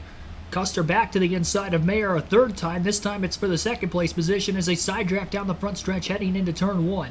Herbst to the bottom trying to follow his teammate on the inside line. Custer going to move off the bottom a little bit. That stacks up the 98. The 18 on the attack now on Herbst. And Chandler Smith pulling away with the extreme battle for second place going on behind him. Mayer clear by a couple car lengths on Custer. Custer passed by his teammate Riley Herbst now for third place. Near contact off turn 4 in a battle for position between Sheldon Creed and Sammy Smith. It actually did look like they made contact further down the front stretch as Creed on the bottom lane was trying to side draft. And now Creed goes up the hill. He takes out Sammy Smith. Smith's hard in the wall. Brandon Jones is going to clip the 2 car of Sheldon Creed as he goes around. And we're under another caution. And the 18 car of Sammy Smith is absolutely destroyed. That back end is completely caved in after smashing the outside wall in turns 1 and 2. He got clipped by Sheldon Creed, who went up the hill, overdriving the corner. It's the third time an RCR Chevrolet on the bottom lane has washed up the track into another car, causing an accident. Brandon Jones, an innocent bystander, tore apart the left front of his race car, clipping the left rear of Creed when Creed was sliding sideways. Going into the corner, Creed was a half a bumper clear. Got loose, washed up into the 18, and maybe the 18 could have given him a little bit more room too. And that's one thing I have noticed in this race that I haven't really pointed out yet, is the fact that we see drivers pinching.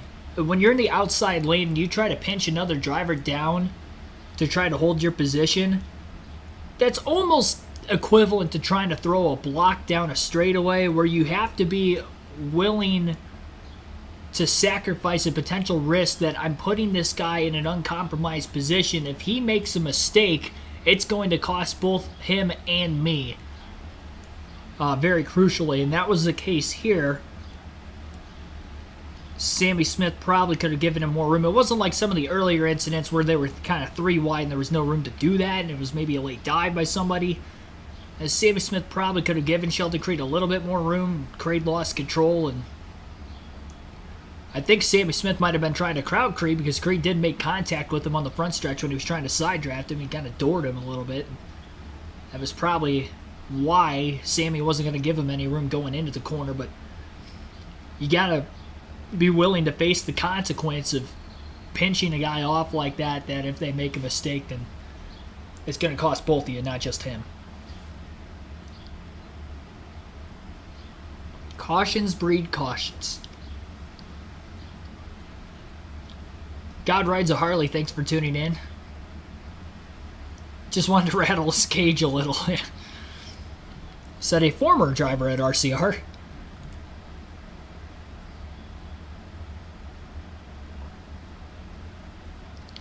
It is a Wreckfest. The Wreckfest 250 at Nashville Superspeedway.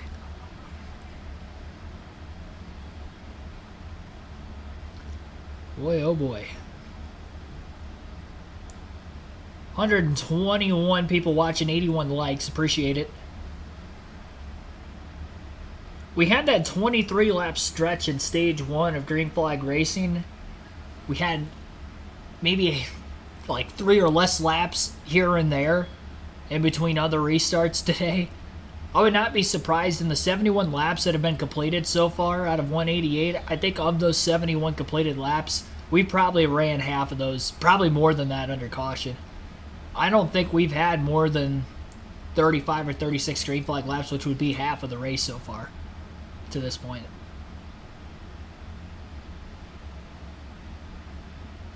Unbelievable.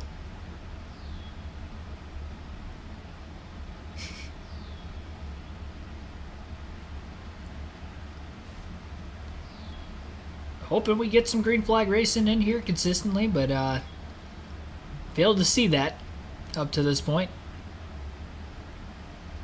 All give and no take. 20 cautions. See, the problem is I don't think we can get 20 cautions in an Xfinity race because the races aren't long enough. Like in the Cup Series, something like that could be obtainable if it's like a Wreckfest from start to finish, but not in this, because we've had 7 cautions. But we are closely getting to the halfway mark, so we wouldn't even be on pace for that.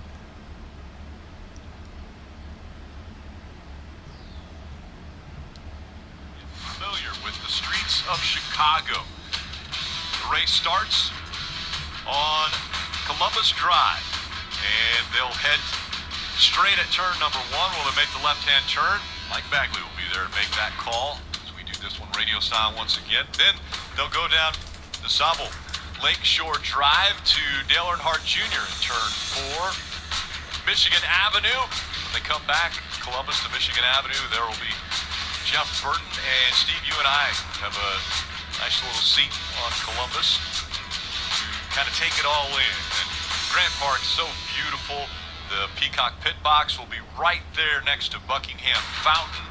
And all the fans are just going good. It's going to feel like for the fans that they have an all-access pass because they will be right in the middle of all of the action, no matter where they are watching this race. Yeah, between Lakeshore and Columbus is that big open field. Well, it's not a field anymore. We were up there. The stage is assembled.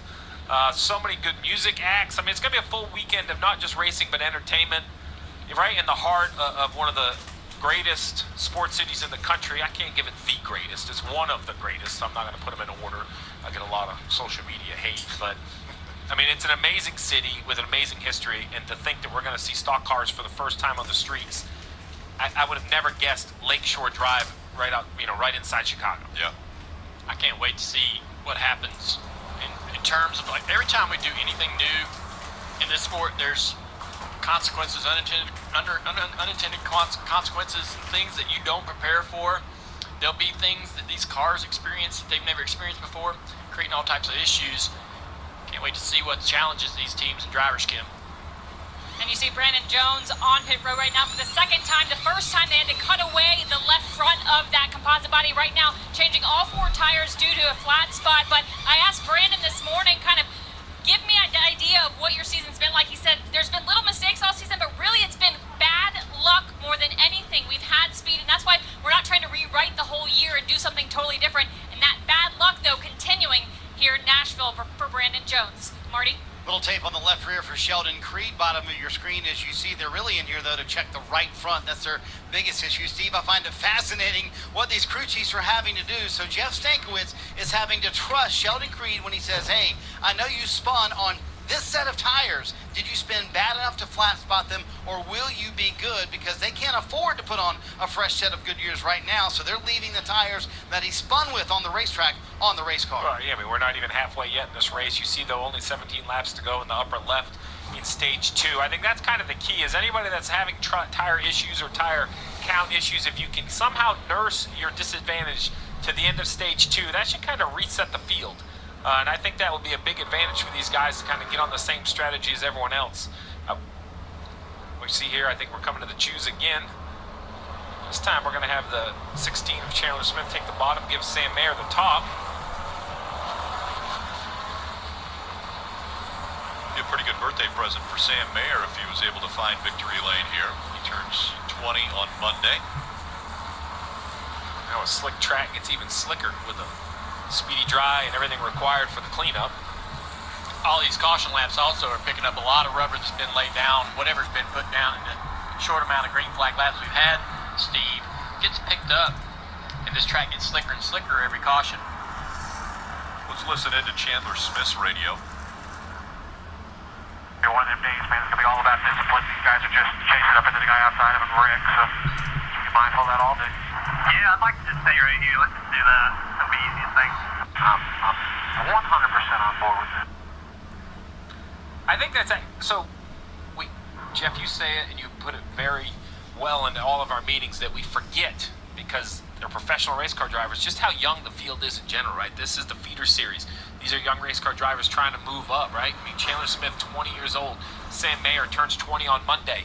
And now this race is anything but normal, right? The chaos is one thing to kind of consume and to cover, but as a crew chief, as a race car driver, how's your car drive? How do you know? I mean, we've been stop, start, so you just don't know about the balance. The track, as Dale Jr. pointed out, the conditions continue to change. It's really hard to settle in. Still just shy of the halfway mark. We are about to go green on lap 76. Chandler Smith, Sam Mayer on the front row this time around. Smith in the control lane down on the bottom. The green flag is back in the air. 2x2 this time. No 3 wide, at least in the top 10 getting into the first turn following the restart. Riley Herbst moved up off the bottom lane just a little bit, and they will be 3 wide by the exit of the corner. Daniel Hemrick down in the bottom lane after starting at the tail end of the field has missed all the carnage to this point. He'll try to work his way around Riley Herbst. Custer was able to get by both those cars on the top lane and move back into P3. We have no clue who has the fastest car of those on the track still. I would probably say it was safe to say it was Ty Gibbs, but now that Gibbs is out, we still have yet to really see somebody take control of this thing. We've seen a constant battle for the race lead on all these restarts, but nobody's been able to really pull away. Chandler Smith might have an opportunity to do so, though, as he gets to the lead for the second consecutive restart. Sam Mayer in second place, still trying to hold off Cole Custer, who he was battling with before the last caution ended up coming out very aggressively. Parker Retzlaff back inside the top 10 now as he battles for sixth, it appears, with Zane Smith, who was making a one-off start in today's Xfinity Series race. Last year's truck champ. And a two-time Truck Series winner already this season. Finished second in the race last night to Carson Hocevar. And Hocevar, who was in this race today, done as he was caught up in the same incident that Ty Gibbs was taken out in. Josh Berry has missed all the carnage as well, despite being outside the top 10 for most of the day. He's now inside the top 10 and up to 7th as he gets by John Hunter Nemechek. Cole Custer to the inside of Sam Mayer into turns 1 and 2 as they battle for second. 12 laps to go currently in Stage 2. Gibbs won Stage 1. It looks like an Xfinity regular is more than likely going to win this stage. The way things are going right now, Custer was not able to make the pass for second. Mayer giving up just a little bit of the bottom, and not wide enough for Custer to get to the inside of the one this time, at least in the center of the corner. By the exit of the corner, he came close, but not quite. Going to be able to hang on the left rear corner panel, which was needed to try to side draft and stay alongside of him. The longer it takes Custer to pass Sam Mayer, the less likely he's going to have a chance of trying to catch Chandler Smith before the end of Stage 2. Daniel Hemrick in fourth place is now starting to close in on the two cars battling for second in front of him. And Ryan Sieg, following that opening lap spin and actually involved in each of the first two cautions, spinning twice, is up to 11th place as he battles Parker Kligerman. Sieg on the outside, Kligerman down low. Custer could not get alongside Sam Mayer that entire last lap. Continues to try to run the bottom, though, as Mayer leaves a little bit more space open. He widens his line out more now that he knows the 00 didn't really have a chance to get underneath him that time. Mayer able to gap the 00 by about a half a car length or so down the backstretch this last time by. That battle for 11th continues as the 48 and the 39 have been side by side for almost two consecutive laps. Kligerman finally going to clear the 39 fourth position. A lot of the bubble drivers for the playoffs haven't really been in trouble today. It's been all the drivers who have been locked in that have been. Sammy Smith standing with Myatt Snyder. And he got free and kind of just hooked her right, but yeah, just thanks to Pilot Flying J, TMC, LC People Group, Golden Harvest, Toyota, everybody that gets us fast race cars. We just lost some track position there, and that hurt us. Coming to the end of Stage 2, Sammy Smith's day obviously over, Rick. So again, Smith out of the race following that incident with Sheldon Creed in that last accident. Creed continues in the race, currently in the 18th place position. Custer still has not gotten by Sam Mayer. Mayer may be holding him up just a little bit, although Mayer goes a little bit too far up the racetrack through turns 1 and 2. Almost ended up in the outside wall, and Custer's going to get underneath him on the backstretch.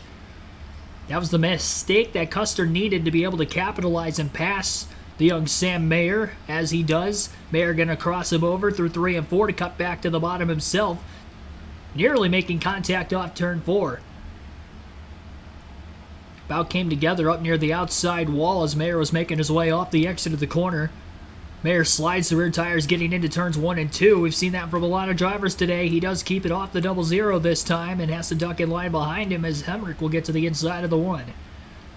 Now it's a side-by-side battle for third between Daniel Hemrick and Sam Mayer. Hemrick on the bottom lane. Mayer still losing control of his car just a bit on the top.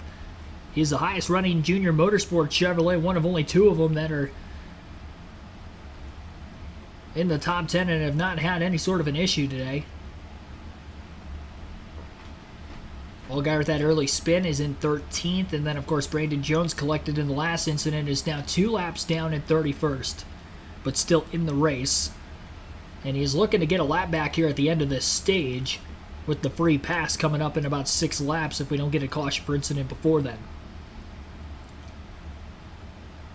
Hemrick takes over third from Mayer. Mayer still wiggling around a ton as he tried to get back to the inside of Hemrick, but his car was not able to allow him to stay stable enough to be able to do so.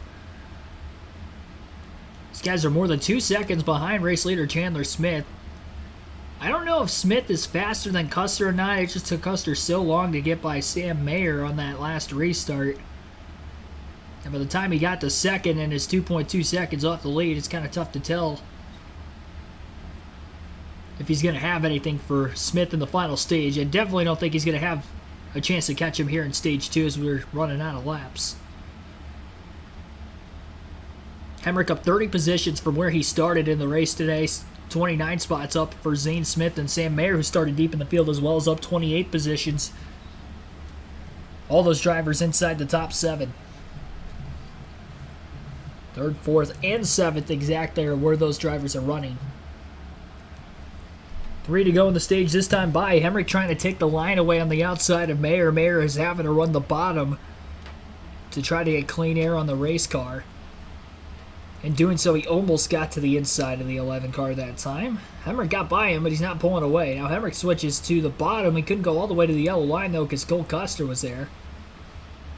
Slides up the racetrack just a little bit. It doesn't seem like Hemrick is quite as stable off the exit of the corner. Mayer's car is definitely more loose. He's moving around a lot more in the center of the corner with the rear tires, but it looks like the 11's kind of pushing tight off the exit. Not sure how much of that is because the double zero is in the same line right in front of him, or if Hemrick's car is just that tight overall. Which we haven't really seen many cars have to deal with tight conditions today, considering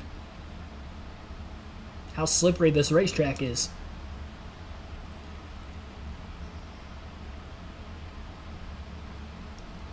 Hemrick did have to fight the wheel that last time by through 1 and 2 quite a bit more as he got a bit closer to the back bumper of Cole Custer.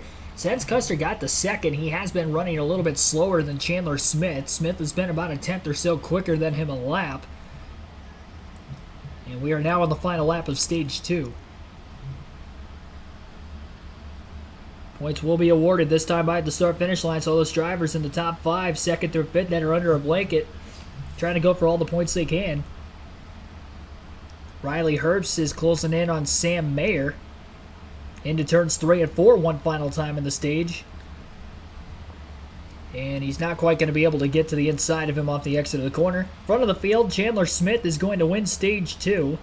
Cole Custer will end up 2nd, Daniel Hemrick 3rd, Sam Mayer 4th, and Riley Herbst will finish in the top 5 in stage 2. John Hunter Nemechek 6th, Zane Smith 7th, Josh Berry 8th, Parker Retzlaff 9th, and Brett Moffitt rounds out the top 10, all receiving stage points here in our second stage of the night. It is the second stage win of the season for Chandler Smith in the 16. That playoff point will carry over for him in the playoffs every round. We'll take a quick break here, and then we will get on with the final stage. We'll have pit stops coming on the other side of the break. You're listening live to the Tennessee Lottery 250 at Nashville Superspeedway on KRC.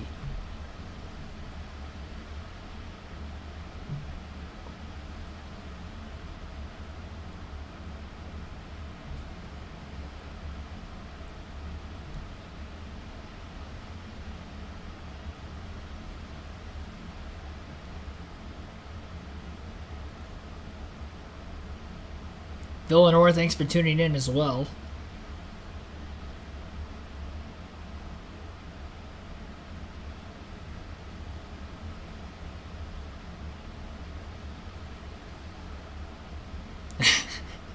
Remind me as a Sammy Smith fan if I go to an Xfinity race not to beat Sheldon Creed's ass. That's hilarious.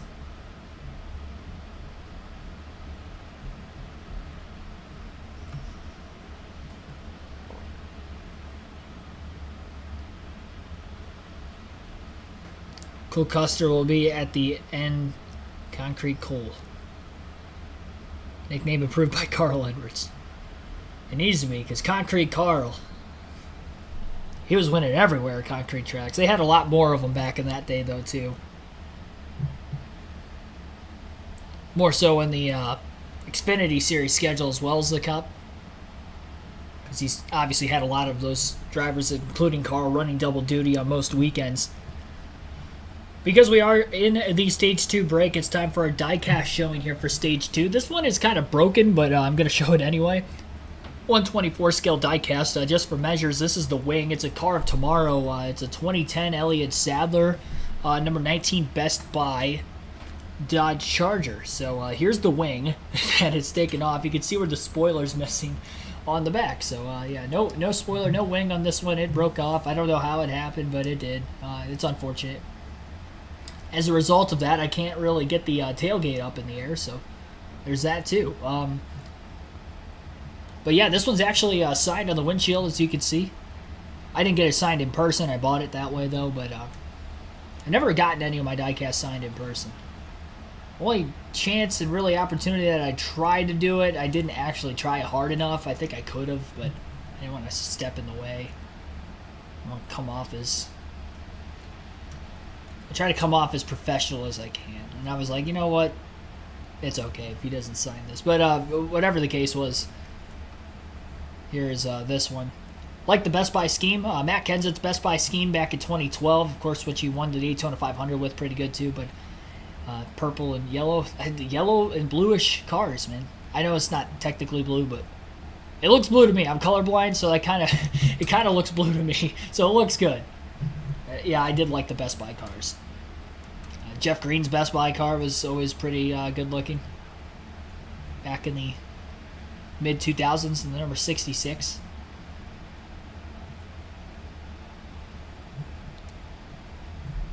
But that is our Stage 2 diecast showing. This is an Evernham Dodge, by the way, number 19. I think that's the only Evernham car that I actually own, diecast-wise.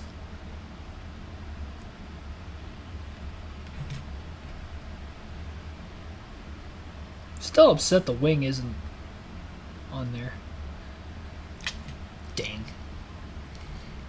Yeah, honestly, don't remember how that happened. I think I might have dropped it and it broke. I don't know. Whatever the case was, it broke. How'd Gibbs wreck? It was on a restart. Austin Hill was underneath him on old tires, washed up the track and got into him, clipped him, turned him around. Pit road's open this time by, and the leaders will make their way on to the pit lane.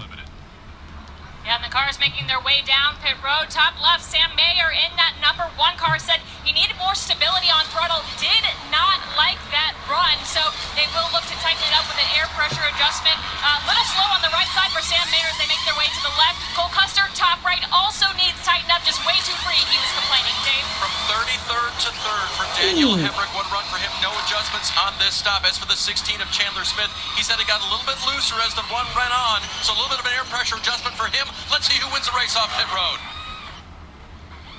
And the one with an issue, Sam Mayer had to stop. He almost hit a crew member on whoever it was that was in the box in front of him. And that costed him quite a few positions. Mayer was in 4th place, and now he's going to be well outside the top 10. Chandler Smith wins the race off pit road. Some big gainers there. Quite a few drivers going fuel only. Now we're outside the top 10 trying to conserve an extra set to the end.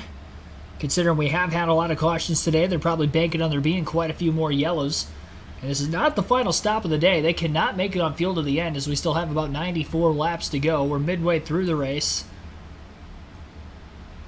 Final stage will be the longest. 45 laps in the first 2 stages. Final stage will be 98 laps. By the time we go green, it'll be probably closer to about 90 to go or so.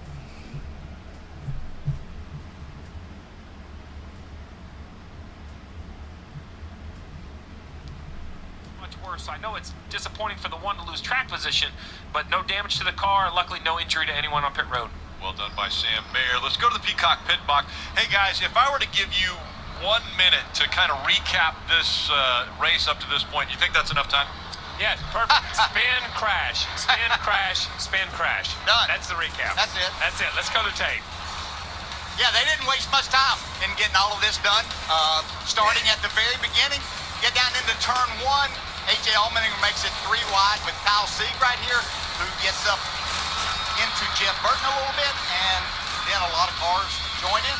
Yep. Then we get another restart right after that. You see the 7 car of Justin Allgaier here, the 07 of Stephen Parsons. But here we are down in turns 3 and 4 now. Here's the 39 of Ryan Sieg spinning again. He and his brother both. But you see the 21 car of Austin Hill just gets in, gets a little bit loose, gets sideways. Pins. Once again, Jeff Burton's in it, gets a little bit of quarter panel damage. Yeah, but there was one thing for sure. Ty Gibbs winning that first stage. He was the class of the field at that time. But that didn't take long to take care of that. No, and then on this restart, Austin Hill's out here on old tires. He goes down, and we heard Jeff Burton and Dale Jr. talk about it. Just overran the grip of the tires. Goes up the racetrack and collects the 19 car, the 10 car of A.J. Allmendinger, 2 or 3 cars that were up front at that time. Yeah, once again, this is just a matter that this track is really slick. The drivers are trying, I know, to give some respect to that, but they're just overdriving in certain situations, taking out Sammy Smith, who had run pretty much in the top 5 all day. Brandon Jones can't catch a break throughout most of this year, and they kind of ended up that way again once today. You think we're going to make it through this restart right here? You think we can make it into turn 1 and get through a lap?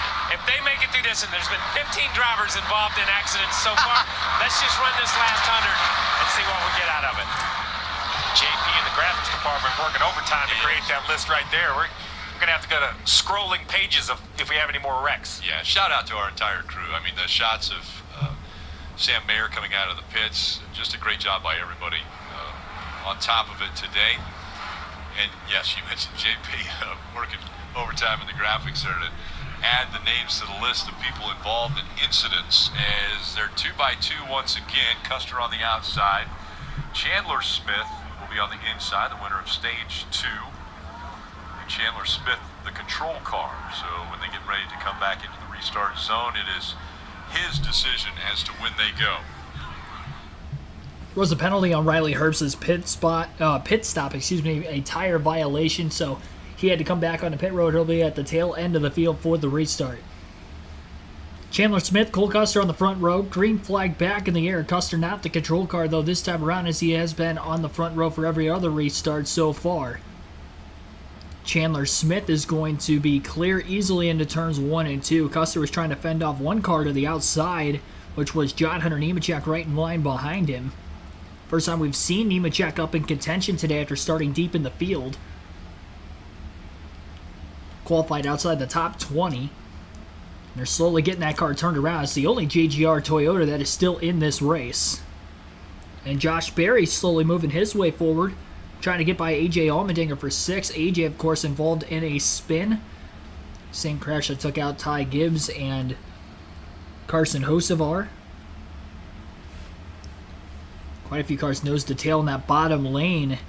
Wasn't a lot of room for error there, right around Brett Moffitt, Sam Mayer, and Austin Hill. Sheldon Cree with the late dive, trying to get by Josh Berry through turns 3 and 4, but not able to get underneath him. Berry still trying to battle the 10 car of AJ Allmendinger. Top 5 cars single file, and then you got the battle for AJ and Josh Berry for position right now behind him. Austin Hill working his way to the outside. Still has that hole in the back bumper of his race car, and it's just amazing he's been able to get that car back in the top 10 just from speed purposes today. Justin Allgaier, on the other hand, who also has severe damage on the other hand. Not quite. He's been in the top 15, but just can't quite break into that top 10.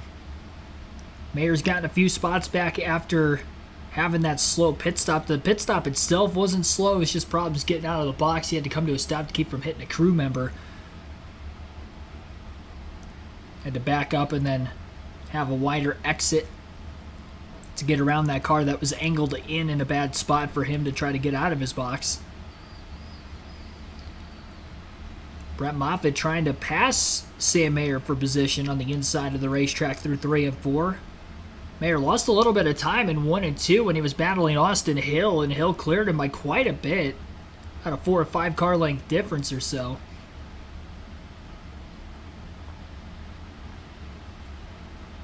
Half a second lead for Chandler Smith over Cole Custer to this point. Custer was about 1/100th of a second quicker than Smith the last lap. Your top 5 following the restart: Chandler Smith leads, Cole Custer second, Daniel Hemrick third, John Hunter Nemechek fourth, and Zane Smith is in 5th. Great run for Smith in his first Xfinity start of the season in the 28 car. Qualified in the top 10. He's been kind of quietly in the top 10 pretty much most of this day.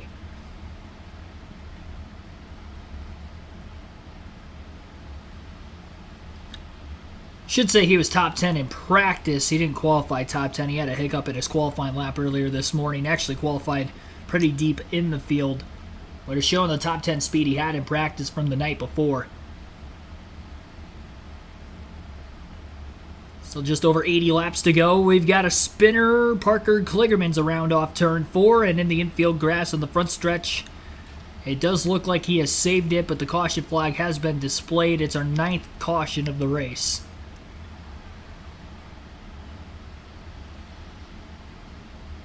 So 9th caution of the race. And this one is for Parker Kligerman going for a spin. He was on the bottom lane.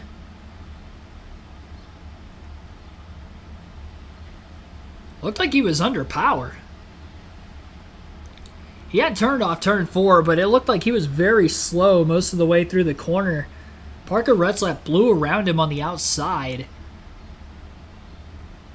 And it didn't look like he was getting off the corner very fast either. It got clipped from Kaz Gralla in the 26 car behind him, which sent him for that lazy spin on the front stretch. So something of a mechanical issue for the Spike Light Coolers number 48 Chevrolet.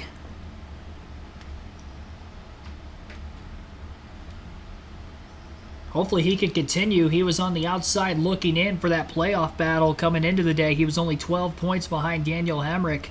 Hemrick's had a pretty stellar day up to this point, currently in 3rd place, while Kligerman's been just outside the top 10 pretty much all day as well. Hasn't scored a lot of stage points. Definitely got outscored in stage points through the first 2 stages on Hemrick. And could be at a loss for more points here if they can't get whatever happened to the race car there fixed in a timely fashion. And because he was the cause of the caution, I think he's going to be under the damaged vehicle policy clock too, so this is only going to make it worse for Parker in trying to stay in this race.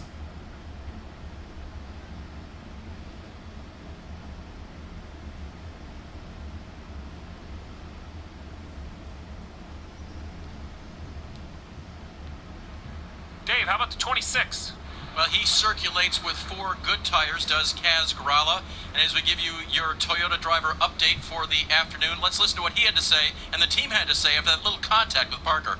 I didn't know he was coming to pit road. I thought he was just letting the 31 go by on the top so he could stay bottom. Nobody waved up here. Ain't nobody coming to me. I never saw a hand out the window. Rick, you nailed it. Didn't know he was coming and was trying to make the exit of the corner best he could. Kaz Gralla did not mean to get into Parker Kligerman. Rick, 83 to go. We expect the fuel window to be about 65 to 70 Well, there laps. you have it. That's what happened. So say you got aggressive, maybe you could go 72 or 73. I'm not saying someone's not going to try to risk 83 laps, but that would be much, much further. But if the rash cautions continue, maybe somebody will gamble here in Nashville. So about 83 laps to go, again under caution. Nobody going to likely come to pit road this time by as it is open, as we are still just barely outside the fuel window. Cried when Carl quit. Yeah, it's got to be tough if you're a Carl Edwards fan and he just retired out of randomness. Well, he was at the top of his game still. I mean, that's the crazy thing about it. In his prime, really, of his career, and just retired. Robert Perkle, thanks for tuning in.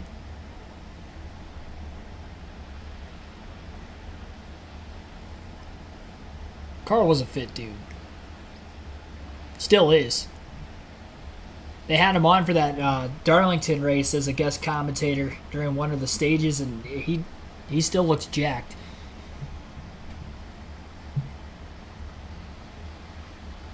There's a reason he had Subway as a sponsor all those years. He deserved that sponsor.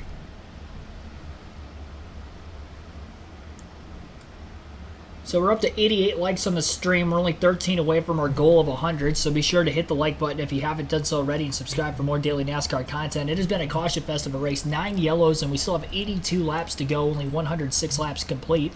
Our current average race speed is 82.68 miles per hour. We just started the final stage, so I'll close the poll in the chat for who you think will win today's race. 109 votes have been casted. 38% say that somebody other than Chandler Smith, Ty Gibbs, or Cole Custer will win. As of right now, Chandler Smith is first, Cole Custer is second, and of course Ty Gibbs out of the race as he will end up finishing outside the top 30. See where he's at exactly. 37th place finish for Gibbs today, unfortunately. So, and we know he can't return because he was involved in an accident, had a suspension issue following the incident. That wasn't the cause of the caution. Austin Hill got loose underneath him and kind of cleaned him out there, along with Carson Hocevar. Then A.J. Allmendinger was also collected in that, and Allmendinger has rallied back to 5th. A lot of rallying going on in this race for some drivers who have been involved in incidents like Allmendinger in that one. Austin Hill's been involved in 2 incidents today. He's in 9th. Sheldon Creed was involved in an incident. He is 8th. And Justin Allgaier as well was collected in an early wreck on lap 1, and he is in 11th. So not enough to take him out of the race, and obviously they are battle-tested to say the least in getting themselves back up in contention for a good finish, and maybe in certain cases and under the right circumstances in contention to pull off a win, as we still have a decent amount of laps remaining.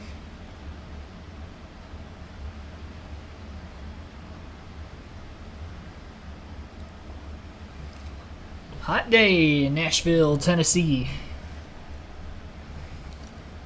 It is late June. It's summertime for a reason, I guess. But definitely down south. We got some hot races coming up. They'll be at Atlanta in a couple weeks, too. It's even further south. It's going to be hot there. And all of these caution laps are only making it hotter and hotter inside these race cars because it's not only prolonging the race, but the drivers maybe tend to think more of the heat and more about how hot it is inside the race car during caution periods when they're not racing.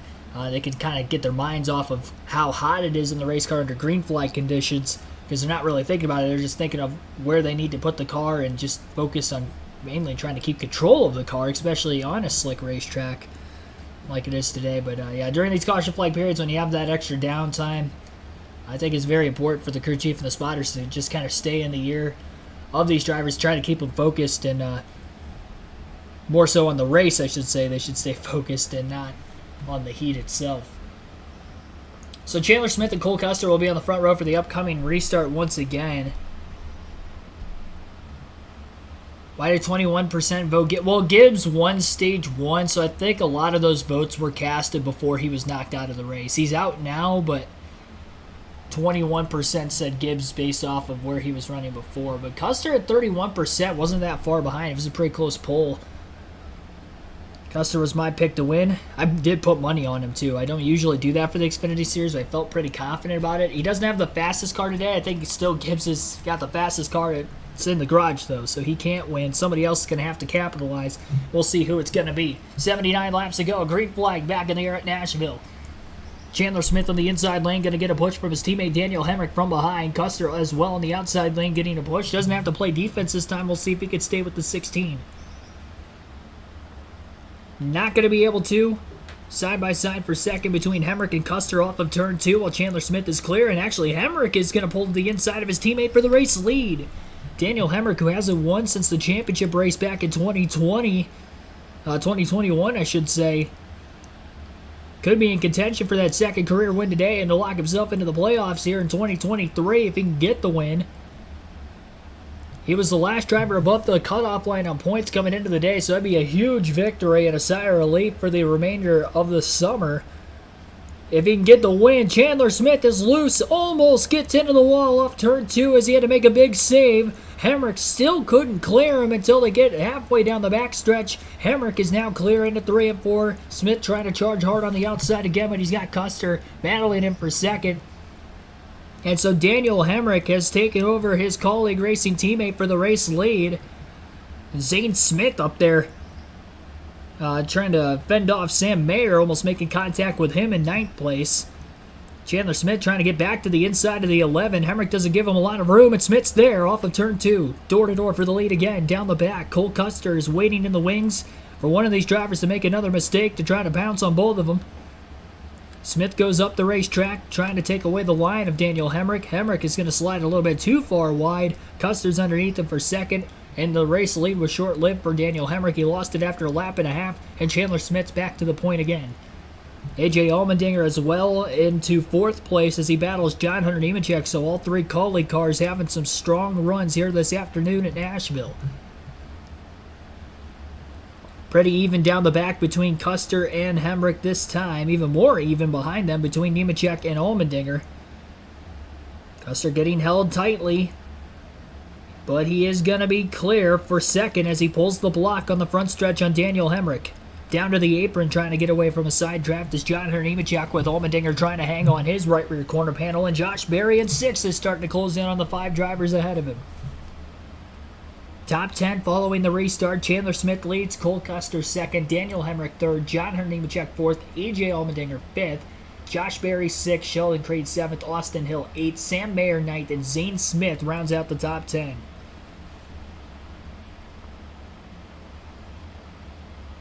Allmendinger now is trying to get back by Nemechek, who pulled off the slide job pass for fourth place.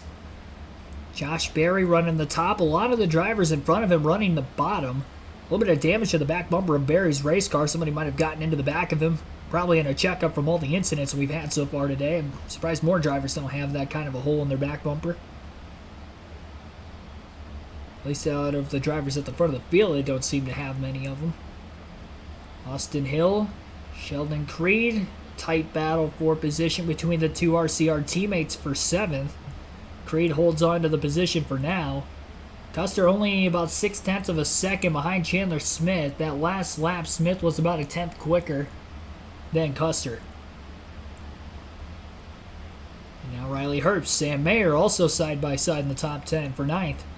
Zane Smith has just fallen back outside the top 10 for the first time in a while. He was as high as 5th place. Following those pit stops with the last 2 restarts, he's lost some ground.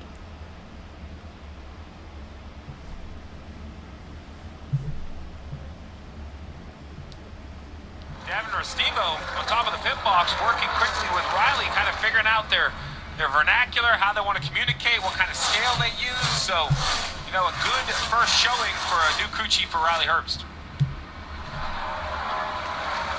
Austin Hill, Sheldon Creed still fighting for position between the two teammates, but it's Chandler Smith that's out front. You won't miss. NASCAR nonstop right now on the USA Network. We'll stay right here with our coverage. For the time being, we'll actually go through the full field running order. We haven't really done that at all yet in the race today because of all the caution periods in this one.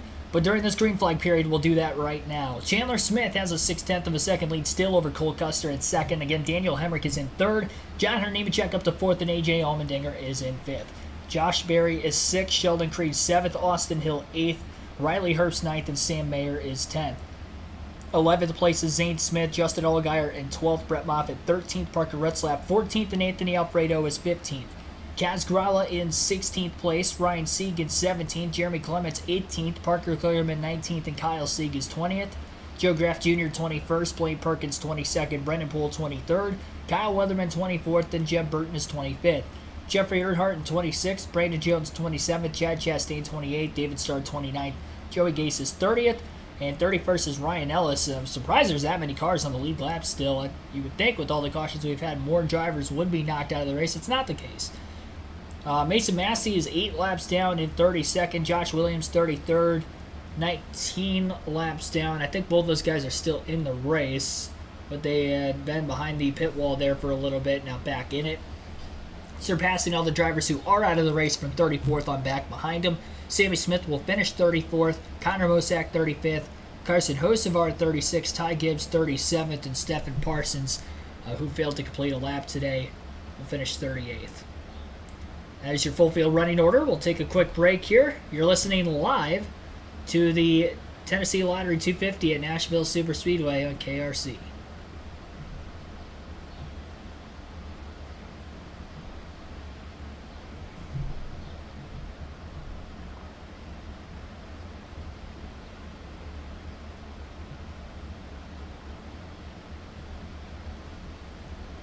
Pick Cole in your pool. Yeah, I'm pulling for Cole Custer too. He was a little bit quicker than Chandler Smith. Not the last lap, but the lap before that. Cut the lead down to 0.4 of a second. 66 laps to go.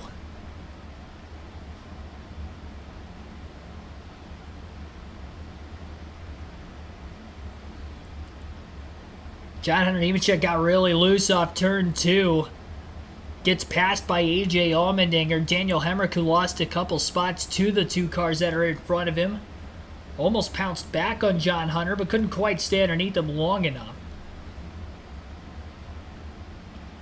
And Hemrick stays in the 5th place position. Still staying close to Nemechek. Allmendinger really driving away from those 2 cars now that he has just passed. As the battle for 4th tightens up. At the front of the field, the battle for the lead tightens up. Custer another about 0.03 of a second quicker than Chandler Smith once again. It'll be nose to tail, first and second, with really only about a couple car lengths of a difference between the two as they cross the start-finish line that last time by. Daniel Hemrick back into P4 as he gets back by Nemechek, who had a short burst of speed but now is starting to fall off as his car may have clipped to this point in the run. Lead car right to his back bumper here. Watch what happens on corner entry right here. The 20 cannot carry speed into the corner at all. I don't know what he's got going on. I assume he's loose. Kel, what do you have? Well, John Hunter came on the radio pretty frantically and said, guys, I have a vibration and it's building. Spotter came on the radio and said, for what it's worth, we had one in the truck race all last night. Maybe you pick something up on the racetrack. So trying to calm the driver down. They're going to let him run some more laps and see what happens with that vibration on John Hunter Nemechek's 20 machine. Well, as Marty pointed out earlier when he asked the question right before the restart about strategy and how long he would run, we are inside the fuel window. So if he was forced to pit here, he could make it to the end on fuel. Now he would automatically go a lap down in this size of a racetrack.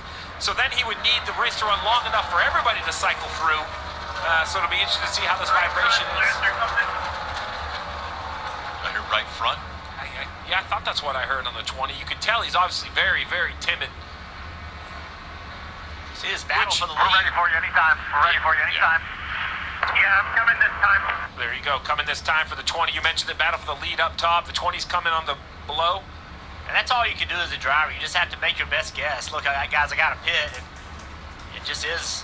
It's just a tough decision, but sometimes you just have to make it. So Nemechek onto pit road. On top of your screen, you see Cole Custer has closed the gap. Chandler Smith running that high line. Cole Custer still in second kill. And you see John Hunter Nemechek on pit road, right front, right vibration. He said his spotter, Tony Hirschman, couldn't calm him down. He felt like it was imperative they come down, change tires, 4 tires Sunoco fuel. You saw the chassis adjustment. He said he was getting just way too free and dirty hair. Look at the tire. That's the right rear. The right front's the one I'm interested in. It's kind of going over pit wall now. There's going to be a lot of interest on that wheel. There you see the damage to the nose they repaired earlier in the day. Having a great run until this issue. Love this battle for the lead. 2 completely different lines. See Cole Custer trying to run in clean air underneath that 16 of Chandler Smith. He's just been committed to the top the entire time. Cole has not been able to carry enough speed to the middle of the corner to get alongside him.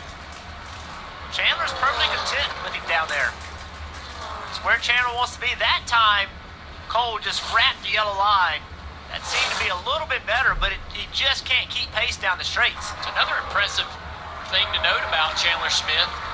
He's got good speed, good pace, having a great season in this race car, but also being able to move around on the racetrack. Not afraid to go to the top if that's where the faster line is. A lot of drivers are a little weary early in their careers about moving around. Really hard-headed about trying to get the car to work on the bottom. And a lot of people don't know how to run a top. Running a top takes different throttle inputs. You're doing different things with the race car, leaning on the right side a little bit different. Chandler is able to move around. You love to see a driver that searches the racetrack for speed. I do believe this car is starting to get tight in the middle of the corner. He just gets slow right there, and that's where Cole Custer is able to make a run on him. He hasn't got enough momentum, but it's just been foot by foot gaining. It just looks like right in the middle, if you watch this corner, Chandler gets in the corner, and right there, he starts to go up the racetrack. It just doesn't rotate the way he wants it to. I think he could open up that entry just a little bit. Maybe on the entry, arc it off in there a little higher. That might help that middle turn just a little bit. He's running really high, as you see him right there. To your point, slowing down in the middle. Here comes the 0-0 right to the back bumper. It's going to be a very difficult pass for Cole Custer. There's so much momentum that Chandler is able to carry on corner exit. It's almost going to, Chandler's going to almost have to slip, like right there. He's way up the racetrack. Looked loose right there on corner entry. Maybe that's why he's got the shallow entry and he's just throwing the car, basically a big slider into the corner up to the top.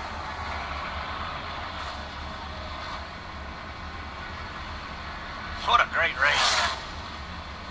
I like this Chandler Smith kid, and he's shown some great speed in this car today. He is up against a heavyweight in Cole Custer. Cole Custer's won a ton of races in this series.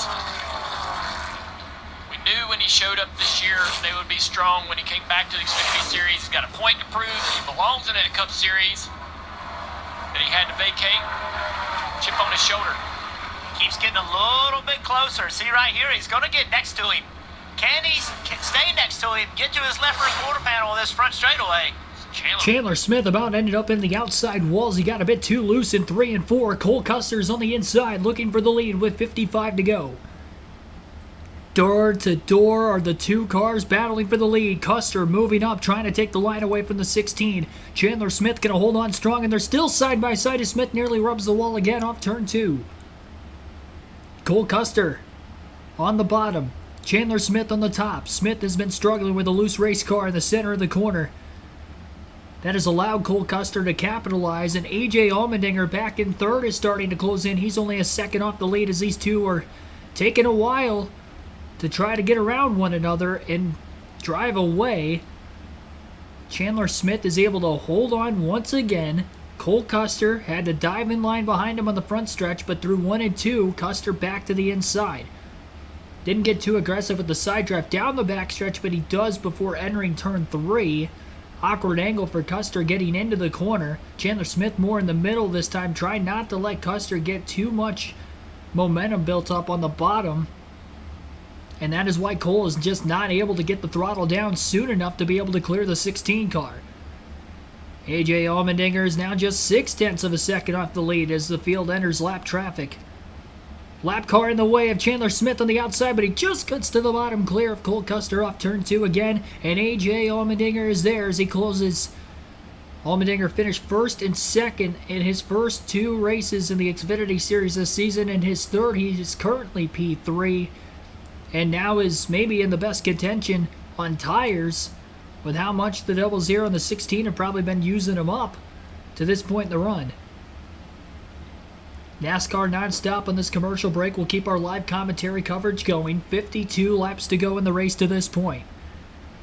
Cole Custer's looking for the lead on Chandler Smith, and A.J. Allmendinger is now just about a car length and a half, if not closer than that, to Cole Custer for second place.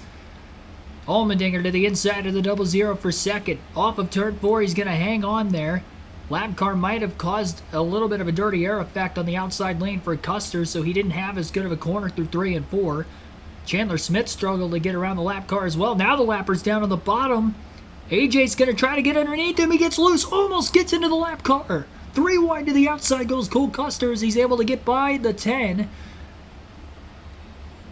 Can't tell who that was. Maybe Chad Chastain in the 91, but yeah, it was Chad Chastain in the 91 car that had gotten into the way of the leaders. As they finally get around him, it did space the top 3 apart just a little bit. They're still all within 0.6 of a second of each other, though. And A.J. Allmendinger back to the yellow line again through 1 and 2. Couldn't complete the pass on Cole Custer. He came very close there for a couple corners. And because this is a multi-groove racetrack, it's also tough to depict exactly where the lap traffic is going to go, especially when you have all these leaders running different lines in the middle of the corner. It's tough for the lap cars to get completely out of the way of everybody. Custer seems to be faster than the 16, but is the 10 faster than both the 00 and the 16? Or is he just getting held up too much? AJ almost got into the back of him, definitely took the air off the rear spoiler of Cole Custer's race car. And Allmendinger again going for second as he is pulled alongside the door of the 00 down the backstretch. Through turns 3 and 4, AJ Allmendinger hugging that yellow line. Cole Custer a lot wider through the center of the corner, couldn't hold the 10 as tightly, and AJ Allmendinger is clear for second place. And now can AJ go after his teammate Chandler Smith for the race lead and try to get his second Xfinity win of the year. Each one of these 3 have won 1 race individually on the Xfinity Series season. Daniel Hemrick, who's back there in 4th place, is 3.2 seconds off the race lead, so he's still got a lot of time to gain on the top 3 ahead of him. That last lap, he was actually quicker than all 3 of the other cars, but only by about 1/10 of a second quicker than the race leader.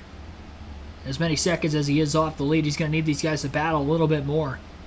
Cole Custer starting to lose time to Chandler Smith and A.J. Allmendinger after getting past. A.J. is going to go to the bottom of the racetrack. Chandler Smith trying to hold on, but A.J.'s car is just driving better than everybody else around him at this point. Damage on the right rear corner panel from that early accident for A.J. Allmendinger is no problem. He's still going for the lead. His teammate Chandler Smith holds him tightly. Chandler washes up in the center of 3 and 4. A.J.'s clear, and Allmendinger takes the lead with 46 laps to go. First lead of the day for the Dinger. Right there. It looked like Cole Custer was going to get around Chandler. Chandler did a great job of fighting him off. Then here we go, this battle. Look how loose Cole Custer got with A.J. Allmendinger right behind him. A.J. ultimately able to pass him, then he runs Chandler Smith, his teammate, down, and now he's got the lead. It's really interesting how the cars, over that 10-15 laps, that 10 car just emerged as the fastest. And what makes strategy calls in the Xfinity Series so difficult is if you do pit under green, it'll be your last set of tires. Unlike in Cup, where you maybe can take the wave around and get lucky, put a set on, and kind of recover. There's also over 20 cars still on the lead lap. With all of the cautions early, just not a lot of cars a lap down, Marty. So while, you know, we see aggressive early pit calls at the Cup side, the Xfinity Series seems to run a little bit longer into their fuel windows. First oval Xfinity race of the year for A.J. Allmendinger. He won earlier in the year at COTA, and he has been very happy with his car on the long run. Just talked to Alex Johnson's crew chief a moment ago. They're pitting at about 3 to 5 laps for that final stop of the day that you mentioned. But Steve, I think that damage from earlier for A.J. Allmendinger is not hurting the aero at all on this 10 car. Might be a little bit of an advantage. He is so quick on these long runs. Yeah, and I think that's where that, you know, not that it was by design, but if you do have an aero advantage, normally as tires wear, that's kind of where you see it. You know, your mechanical grip goes away, the aero grip stays there. But Jeff, you pointed out a couple times, the overall pace of this 98 on the long run is very, very impressive. As we see now, the two leaders chase each other to pit road. Marty. Justin Allgaier, the first of the top 10 to come. That was the first time all day long that Jim Pullman, his crew chief, had sticker tires on the car, but they couldn't take advantage of it, Kim. The car was just way too tight on that run. And Cole Custer complaining he just has completely lost the right rear. The back end is out of the racetrack. They will make no adjustments. They think putting 4 fresh Goodyear tires is going to alleviate that condition, Dave. Chandler Smith getting enough Sunoco fuel to make it to the end along with his Goodyear tires. A little bit of an air pressure adjustment. He said it was getting a little snappy off the corner. As we see those stops finishing, here comes the leader, Flag A.J. stops. Allmendinger, a lap later. So we'll cover the pit stop, and then we'll see where he blends versus the two cars that were running second and third before the pit stops, Marty. Steve, just one word from A.J. Allmendinger. They asked him, do you want any changes? His answer, nope. Pretty happy with the race car. It's going to be 42 to go when he comes to pit road here. We'll see where he cycles out with the other leaders who pitted the lap before. And if going 1 lap longer is going to help or hurt, a little bit longer there on the right side for the stop for the 10 bunch. Colin Racing trying to keep their leader out front. All right, so there you have it, the 10 finishing service. You see on the map the 16 at the start-finish line at the top right of your screen. So we're going to see the 10 fight hard here on the apron and the access road. You see what a lap of fresh tires does for you. The 16 and the 00 are going to easily pass the 10. That's just coming to pit road a lap earlier. Fresh tires are a little bit more grip. So now we'll see if A.J. Allmendinger, his tires are now 1 lap fresher, which isn't a huge advantage. We'll see if he can run the 16 and the 00 back down. Now the 1's currently the leader. Zane Smith, you saw just pull off. So in the middle of cycles, but if as long as it rolls through, this was what we expect to be the battle for the race win. After 9 cautions, the chaos that we saw starting this race and green flag pit stops could determine the winner of this race. Well, think of the experience that Cole Custer has in green flag pit stops, or A.J. Allmendinger. What a great job by Chandler Smith. Right, a truck racer, not a lot of green flag pit stops. So that's really impressive to me that this young man was able to keep up with 2 guys with Cup-level experience getting on and off pit road. Issues for the 98 of Riley Herbst. He misses pit road. Look at that. Has to go right by. Yeah, the one thing he did do a good job there, he knew he was going to miss it, and he didn't just keep trying. He accepted his fate, got in the throttle, went all the way around the racetrack, rather than just, you know, trying to get on there and then get penalized. Sheldon Creed, too fast entering, speeding for the 2.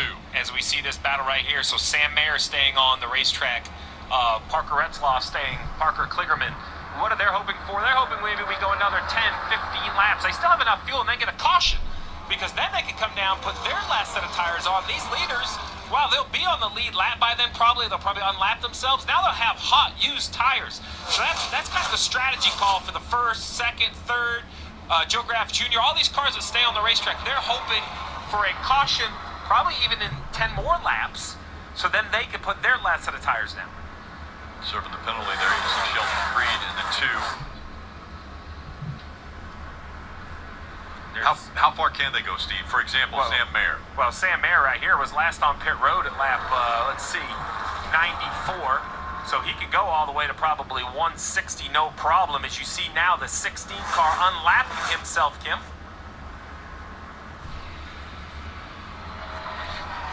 And Sam Mayer coming in for a stop. He said, I'm a 5 out of 10 and tight. I need to be free up. They do make a chassis adjustment on the right side for Sam Mayer. You see him right here turning left. That's a great job getting to pit road. So Mayer's on pit road now. They're going to make a chassis adjustment. I just heard that out of Kim. Sure enough, they do. Oh, look at this call right here. Right side tires. Just right side tires, trying to gain some track position and perhaps gain a lap. We'll have to see where he cycles out right here. And I'll be honest, with all of the cautions earlier, I assume he still has some fresh left sides in the box, but it's been a very chaotic first and second stage. You see what will be the leaders right here on the front stretch. So this will put the one closer to them, but definitely not take the lead over.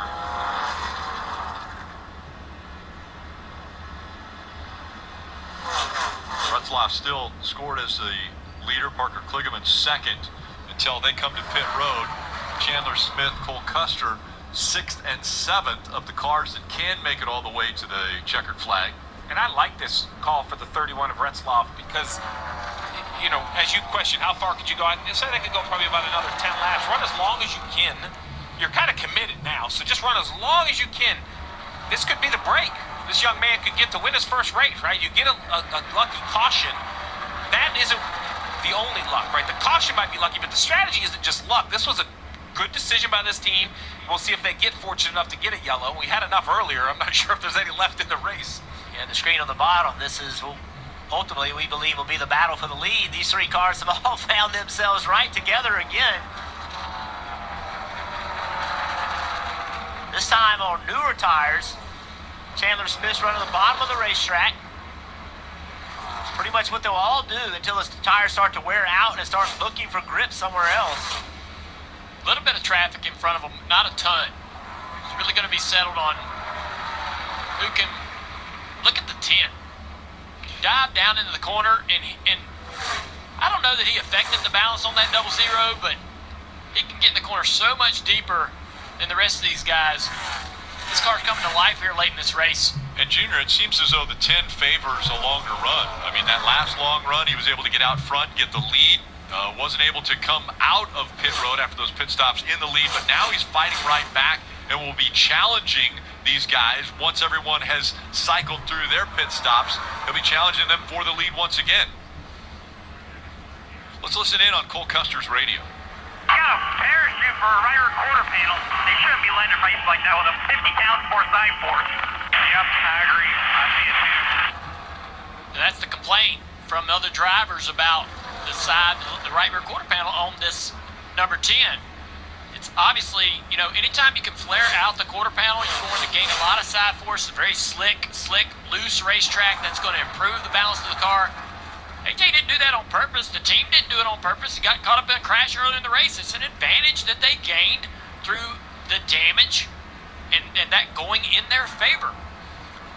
And if that was something that NASCAR thought should have been corrected, I think it's something that they would have asked them to do on the pit stop. You don't want to black flag a guy and bring him in for that, but they obviously weren't asked to do it. No, it's a big slide out of the 16. That's going to open the door for the 10 on the bottom.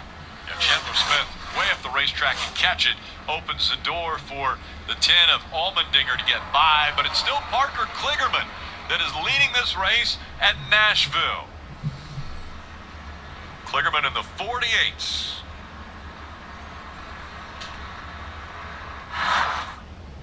Another NASCAR nonstop commercial break here on the USA Network. Parker Kligerman is the last car that still has to hit pit road.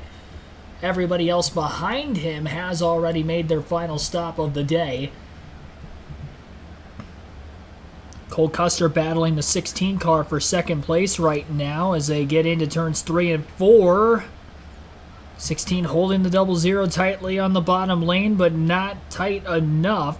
Honestly, couldn't really hold them much tighter. They would have ended up wrecking each other, but Cole Custer is clear into second. You just heard from the guys in the NBC booth that it was AJ Allmendinger who was able to get to the race lead. I don't know that Cole Custer is going to have anything for the 10. It just seems that he's got a bit more side force on the race car with the way the right rear corner panel is flared out following that incident he was involved in earlier today. And it seems to be helping the 10 quite a bit. Custer is driving away from Smith very quickly. He struggled to get by Chandler Smith for the longest time, but Chandler had a big loose moment when Allmendinger was challenging him for that position. Same thing happened to Cole Custer when AJ was on his back bumper, that he kind of seemed that he took the air off the rear spoiler of the race car with how close he was on the left rear corner panel getting into the corner. And they both overdrove the race cars. Custer has moved up to the outside lane, trying something different to see if he can catch AJ. That last lap at the start-finish line, though, Allmendinger was a couple tenths quicker than Cole Custer. He's about a second and a half ahead of him right now as well. Never know what could happen in this situation, though. And have we seen the last caution of the race? We've only had, one or two for incident in the final stage compared to the way the first two stages of the race went. Actually, just, the one incident in stage 1 with Kligerman getting turned by Kaz Grala. Kligerman was trying to come to pit road a little early. And he was the only one to pit during that last caution to top off, so that is why he is still on the racetrack. He's about 11.5 seconds ahead of Allmendinger. Allmendinger was about a half a second quicker than Cole Custer that last lap, so he is noticeably quicker. Some of that might have been a hiccup that the 00 made during that last run. 25 laps to go. We'll take our final break real quick here. In these final 25 laps, you're listening live to the Tennessee Lottery 250 at Nashville Superspeedway on KRC.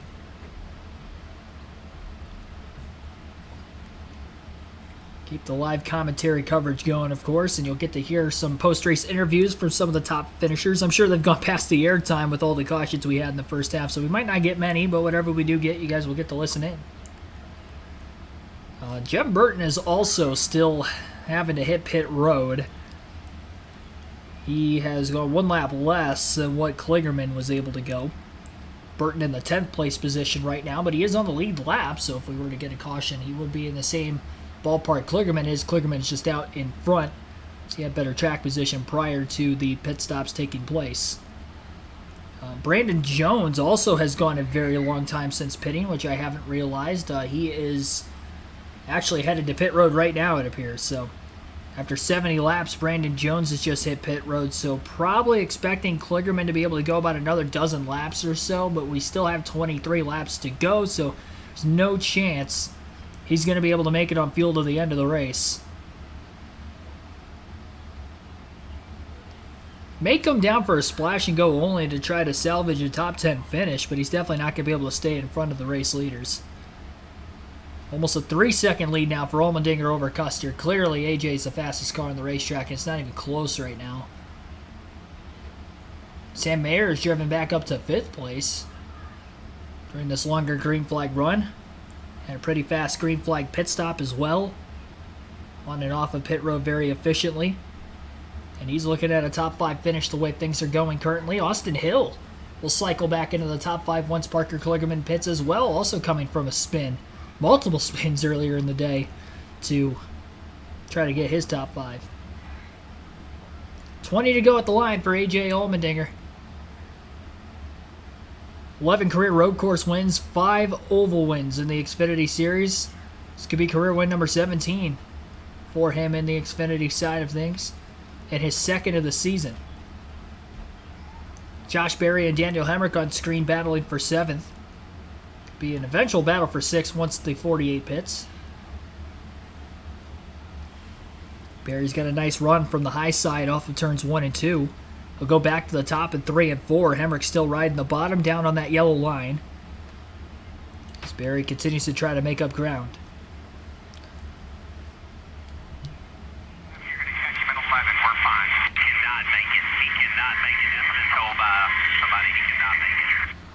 So after that confirmation they do not think the 48 can make it, AJ said, from now on, just give me lap times and lap count. That's all I want. So we see Josh Berry moving to the inside of Daniel. So again, that was the team communications there for AJ Allmendinger, that they don't think that the 48 will make it, and I don't think he will either. I mean, Brandon Jones pitted after 70 laps. We're only about 7 laps away from Kligerman getting to that point, and we still have 18 laps to go next time by. Riley Herbst, after starting at the rear end of the field for that last restart from a tire violation on pit road during the caution flag pit stops, he is back inside the top 10 in the 8th place spot, just past Daniel Hemrick, and is quickly approaching Josh Berry as well for 7th. Good job by Riley. He's had a fast car all race weekend long. Top 5 in practice last night, qualified top 5 for the race today. Hasn't been quite as quick as his teammate Cole Custer, but still has a maybe outside chance of trying to get a top 5 finish if he can catch Austin Hill, who's only about another second ahead of Berry. Berry got held up from the lap car of Ryan Ellis on the outside lane off turn 2.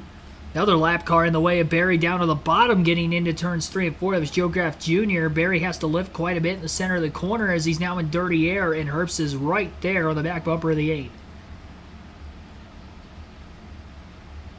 Berry still stuck behind Joe Graff Jr. Nowhere for Josh Berry to go. He's going to have to pick a different lane. He's going to go to the top. The 38 goes to the top. And that's going to hold Berry up even more. Herbst to the inside. And now he's going to try to use the lap car as a pick. I'm not sure why Joe Graff Jr. is kind of staying in the way of Josh Berry here. Now he goes to the bottom of the racetrack in front of Riley Herbst, who had a run on Berry. So I'm not sure what Joe Graff Jr. is doing right now, considering he's a lap down, and it's not like he is in the free pass position or he's battling, the leaders to keep from going another lap down. He's battling drivers who are in 7th and 8th place. Herbst has won that battle for right now and is now trying to get away from Berry and reel in the 21 of Hill. Showing Chandler Smith on screen. He's really fallen off over the course of this run. He's still got 4 seconds ahead of Hill. I don't think Austin's going to catch him here in these final 15 laps.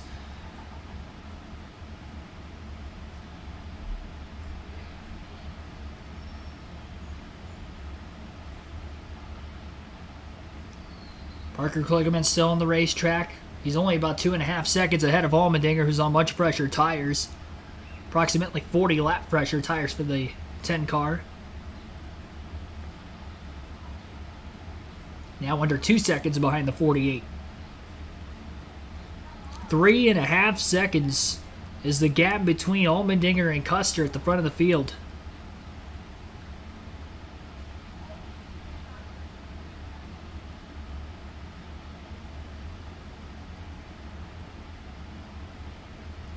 Been a solid day for Colleague Racing as a whole. At one point, all their drivers were in the top 4. Daniel Hemrick has slid back quite a bit here during the course of this long green flag run, but he's still looking at a top 10 finish. And obviously the other 2 cars still running inside the top 4 will be top 3 once Kligerman surrenders the lead. Kligerman's still out on the racetrack and still leads this race. Coming up on 12 laps to go this time by. AJ Allmendinger less than a half a second now behind the 48, looking to catch him to the bottom lane into turns 1 and 2. AJ could take his time trying to pass him. He's almost 4 seconds ahead of Custer now. Side by side for the lead on the front stretch. Allmendinger still underneath Kligerman, and Kligerman will let him go into turns 1 and 2. So AJ Allmendinger now to the race lead with 12 laps left, and now just hoping it stays green to the end. Parker Kligerman, on the other hand, still hoping that there's a caution before he has to come to pit road so he can have a huge tire advantage. There are about 15 cars on the lead lap currently.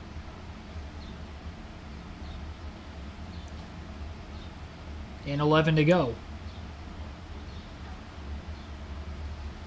Just don't think he's going to be able to make it on fuel. He's going to have to go about 80 laps. Maybe just more than that. And I just don't see that happening. Not at this track, at least. Again, this Nashville Super Speedway racetrack is about 1.25 miles in length, not quite 1.5 miles. Which is why they're able to go above maybe a 60 to 65 lap limit. Like you would usually see 1.5 miles in NASCAR as far as a full tank of gas can get you. Slightly shorter than that. 10 laps to go for the number 10 car of AJ Allmendinger. He's already put 3 seconds on Parker Kligerman, rather. He's 4 seconds ahead of Custer. Next lap, Custer should get the second, passing Kligerman whether he pits or not. And now we're down to the final 9.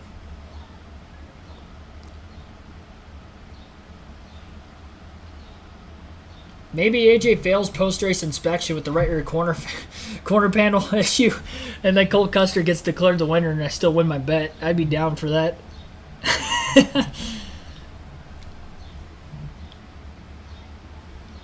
That's why they're called unofficial results at the end of the race. You would have to think that NASCAR probably wouldn't do that to him, considering that was from an accident earlier in the day.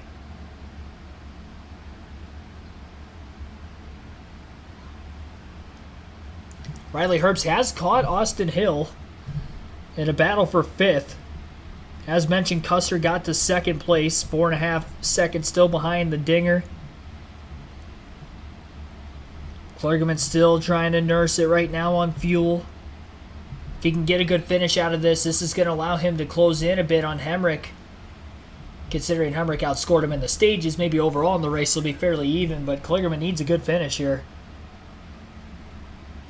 Surprised he's been able to go as long as he has on fuel with the pace he's still running, because he's 6 seconds off the lead.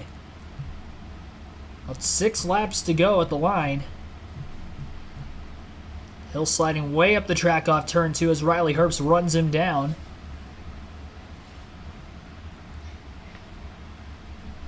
They continue to show the race leader on screen.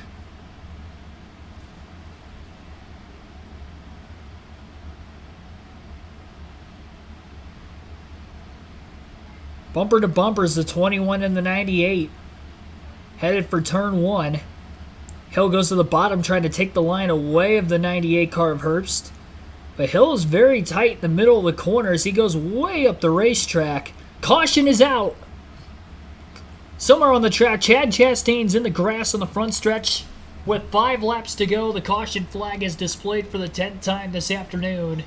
And we are going to set up an overtime finish here at Nashville. And that is the caution break that Parker Kligerman in the 48 car needed. The problem is we only have 14 cars on the lead lap, so if he pits, he's going to have about 40 laps. Well, he's going to need to pit first and foremost, but he's going to have about 40 lap pressure tires, but he's going to be probably 6 rows deep on the restart, and we're only going to have 2 laps to go by the time that we get back to racing here, so it will be an overtime finish. We'll go past the scheduled distance, and we have a caution.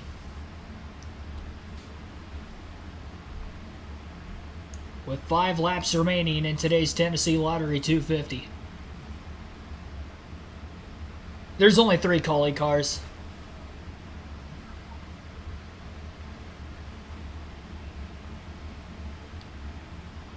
Looks like Chastain just lost it off the exit of turn 4. Running the middle groove. It's just our second caution of the final stage, but our 10th overall in the race.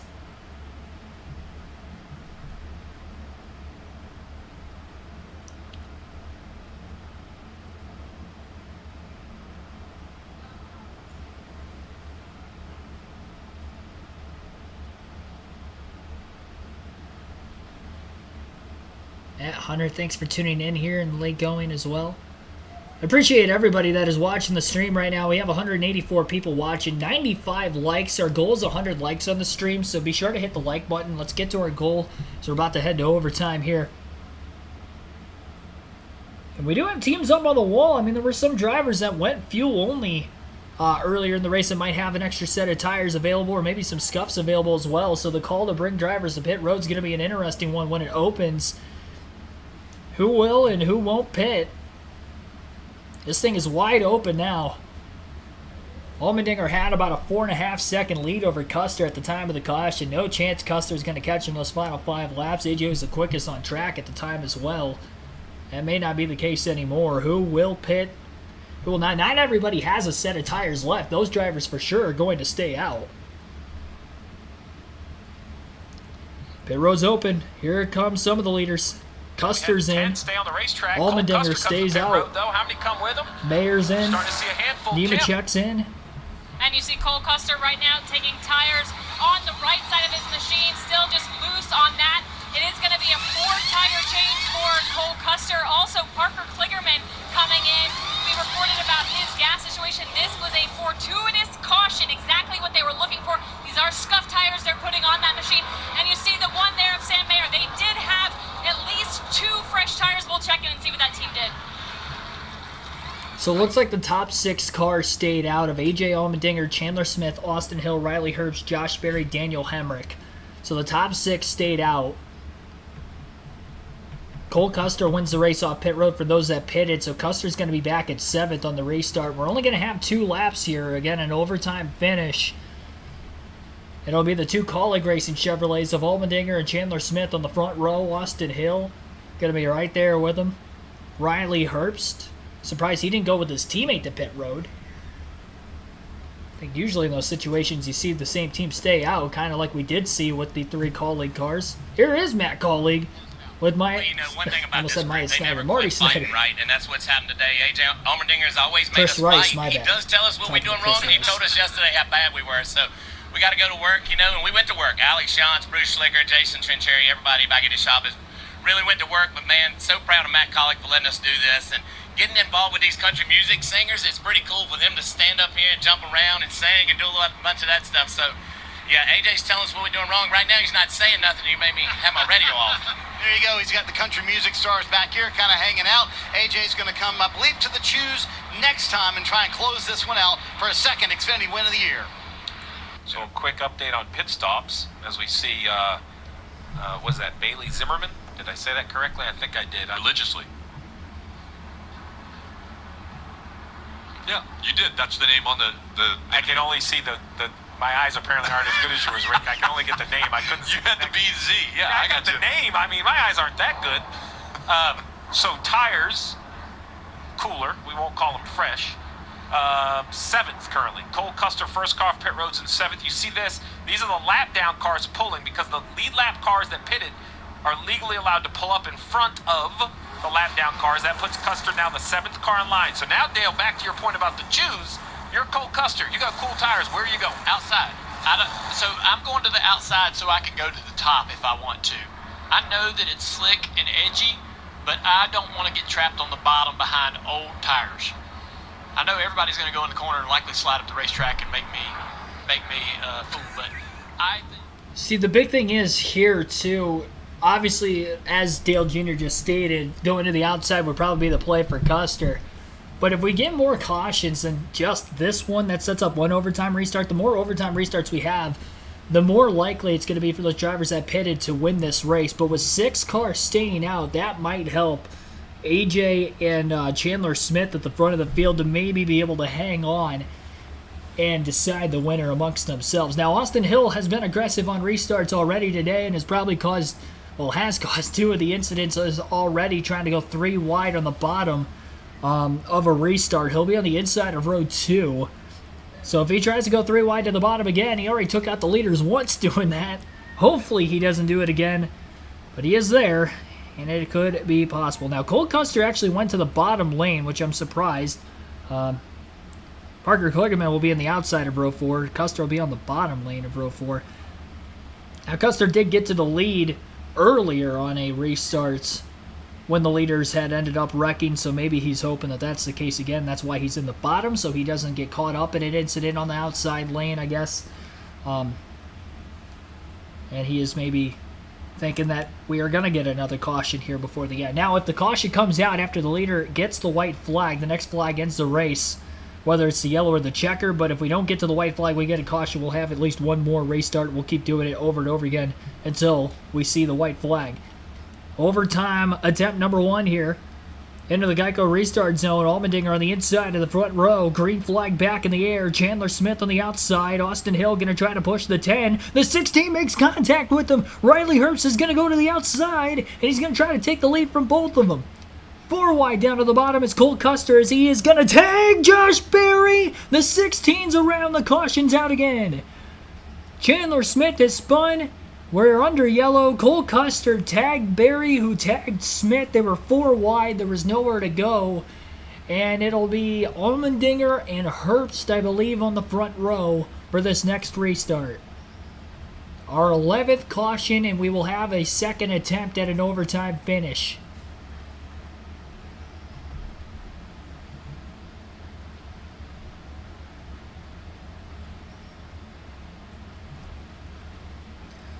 Allmendinger was still the leader.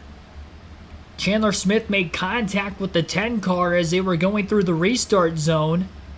And because he made contact with him, Riley Herbst got to the outside of both of them.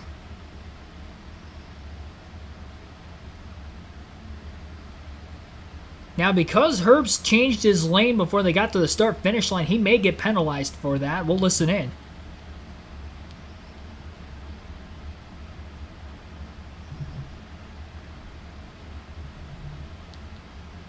Maybe.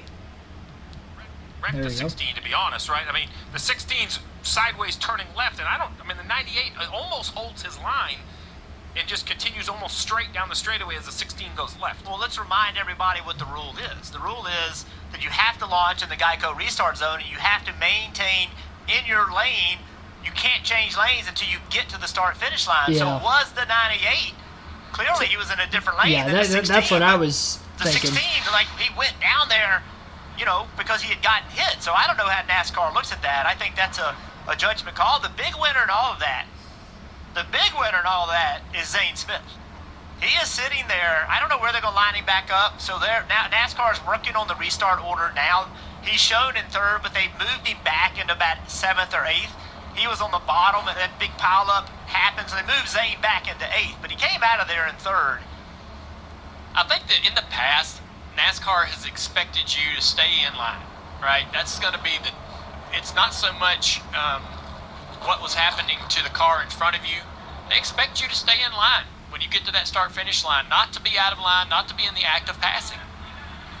And so I think this could go either way. It'll be a tough situation if they do penalize the 98, but I just don't think 98. I don't think the 98 changed lanes.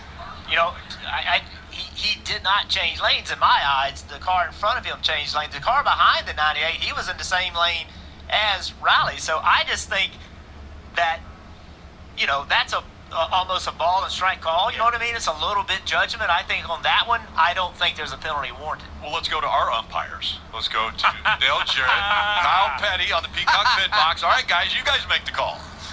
Yeah, I'm not making that call. I didn't see anything wrong. I honestly didn't. I think that everybody's spinning their tires. Everybody's on old tires. No harm, no foul. No harm, no foul for me. But let me say this. I just want to go on record and say this. Ross Chastain on the pole tomorrow. A Colin car with the 31 car. Yeah, Justin. Yeah. And starting on up front in that race tomorrow. If it is anything like this, you got to tune in. I'm just going to stay on the pit box all night. Yeah, you have to look. Even though that's going to be considered a night race, yes, it's still going to be very hot and slick when they start that race here.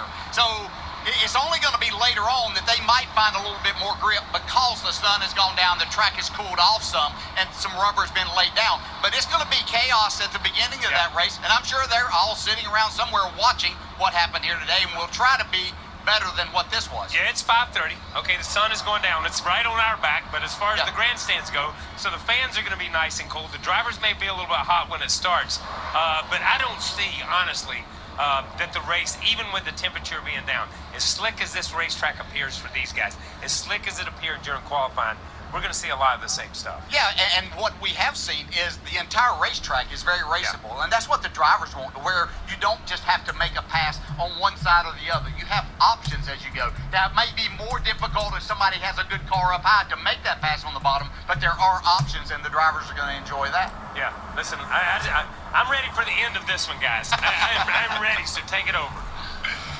Well, we have another shot at overtime here, and Steve, NASCAR not making any calls on this one? Yeah, we've confirmed with NASCAR that they think the restart was good, and I agree with that. I don't believe that there was an egregious attempt to change lanes or to pass. I think it was a car that was spinning its tires, getting sideways, and it was an avoiding of basically stacking up and wrecking the field. So I think that's a great no call, and now we're going to get to see and do it all over again right here. And Jeff called it. Riley Herbst was going to be aggressive on that restart. He's hungry for a win.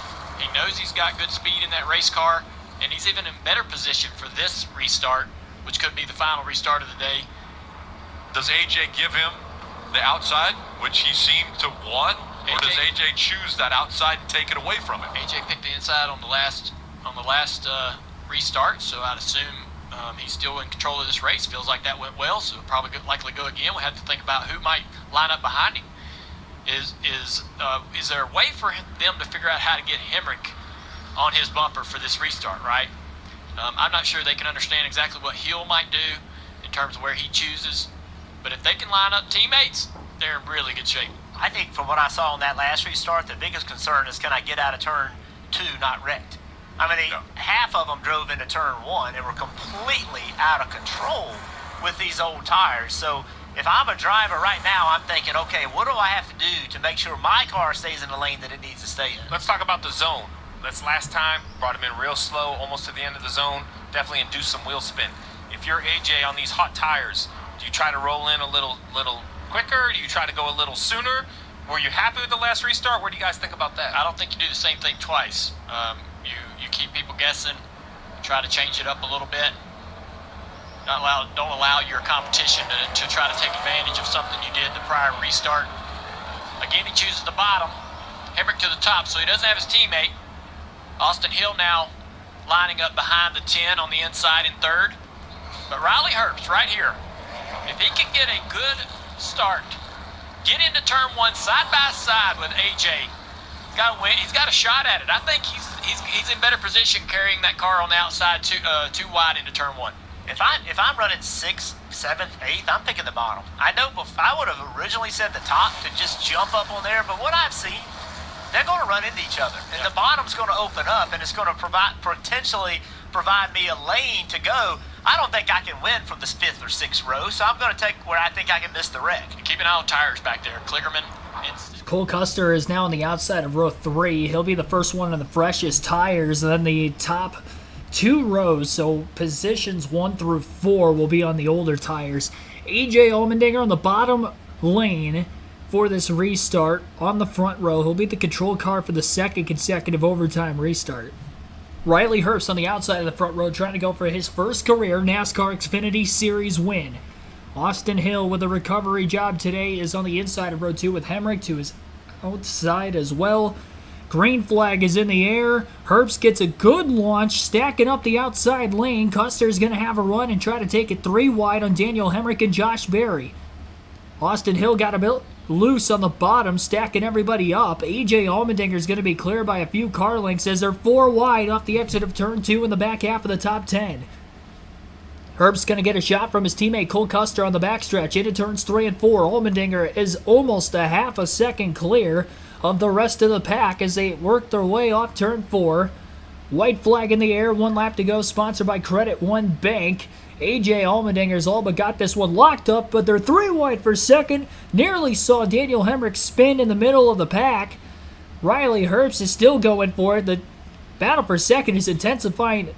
Great battle going on right here as they work their way to the checkered flag.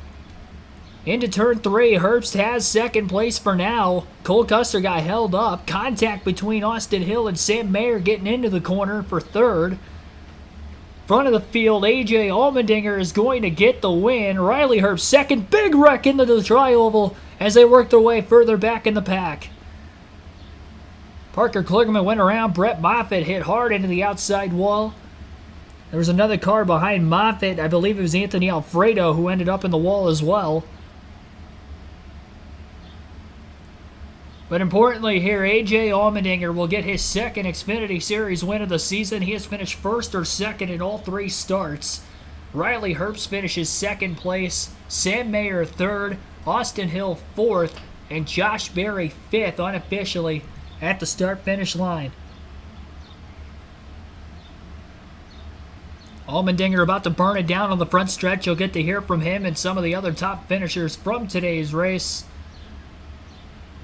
in our brief post-race show for this Xfinity Series race. Be sure to hit the like button if you haven't done so on the stream yet, and subscribe for more daily NASCAR content. We have over 200 people watching right now.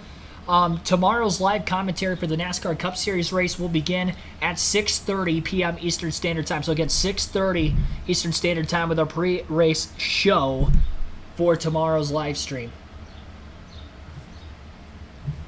Allmendinger climbing out of that hot race car, and we know the Dinger celebrations are always epic, so here's another one. You guys will get to listen in.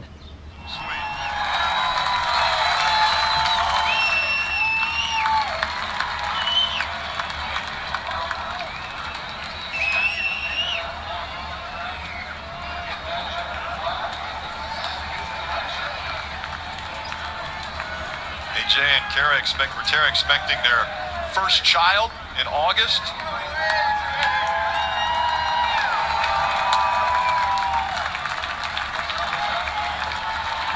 Right back to a fan goes that checkered flag.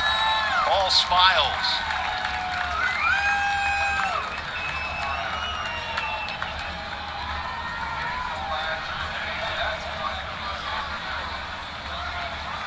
What a performance we saw out of AJ Allmendinger today. That car's so good on the long run, and toward the end of this race, that's what it was. 74 laps, the longest green flag run today. Baby! Let's go! I love you!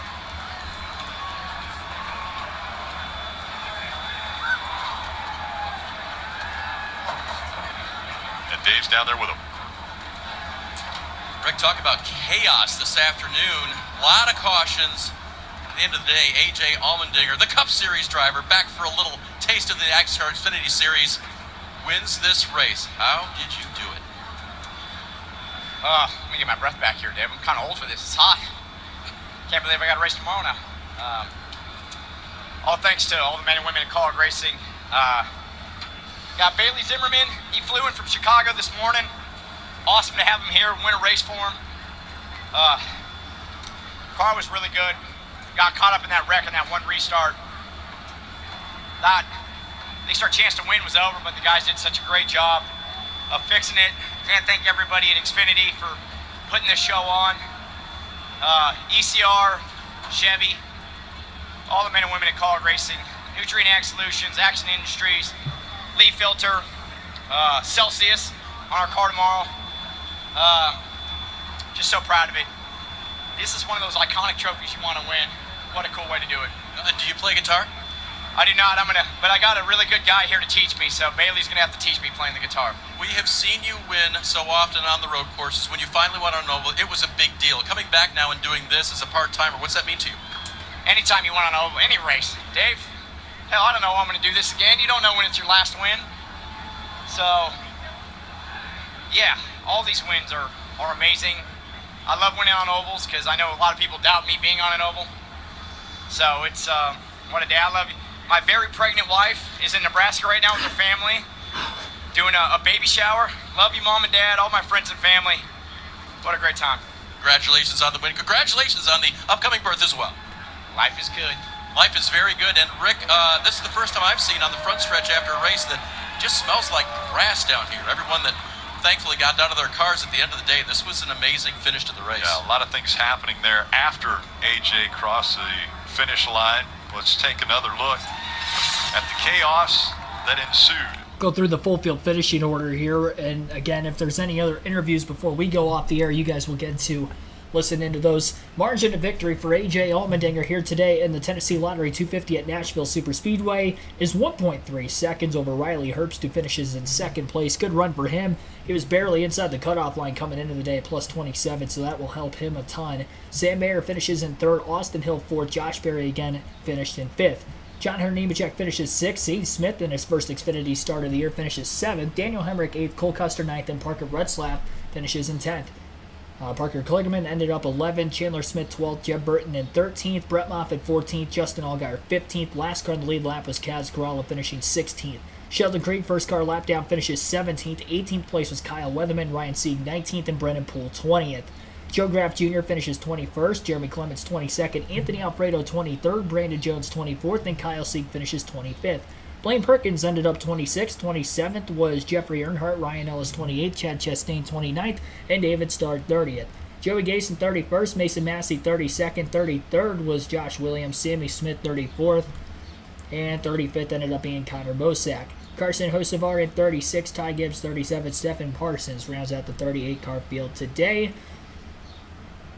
And I do believe with all the incidents that ended up taking place, we ended up having a total of 6 drivers who DNF'd in this one here today. Average race speed was a slow 92.61 miles per hour. We ended up going 196 laps. The scheduled distance was 188. Most laps led was by Chandler Smith, who ended up actually winning stage 2 as well as leading the most laps, led 74 laps. Your race winner, AJ Allmendinger, led 25 laps. Ty Gibbs led 28 laps and won the first stage earlier on, and the pole sitter Cole Custer led 33 laps, which was the second most of any other driver today. 12 cautions for incident, 2 overtime finishes. We ended up having a total of, count real quick here, 11 different drivers that led at least 1 lap in the race today. And we had 18 lead changes with those 11 drivers as well. Once again, a reminder, tomorrow's NASCAR Cup Series live commentary stream for the Ally 400 at Nashville will begin at 6:30 p.m. Eastern Standard Time. Hope to see you guys for that one. That is going to end our live commentary stream for today. Be sure to hit the like button and subscribe for more daily NASCAR content. Thank you for allowing me to hit the goal for 100 likes on the stream. We're at 108 right now, but still definitely do so if you haven't already. And I will see you guys back better than ever again tomorrow evening. Hopefully you have a good rest of your Saturday night, and I will see you guys tomorrow for the final race of our triple header weekend of live commentary coverage for the NASCAR racing. See you guys. Have a good one.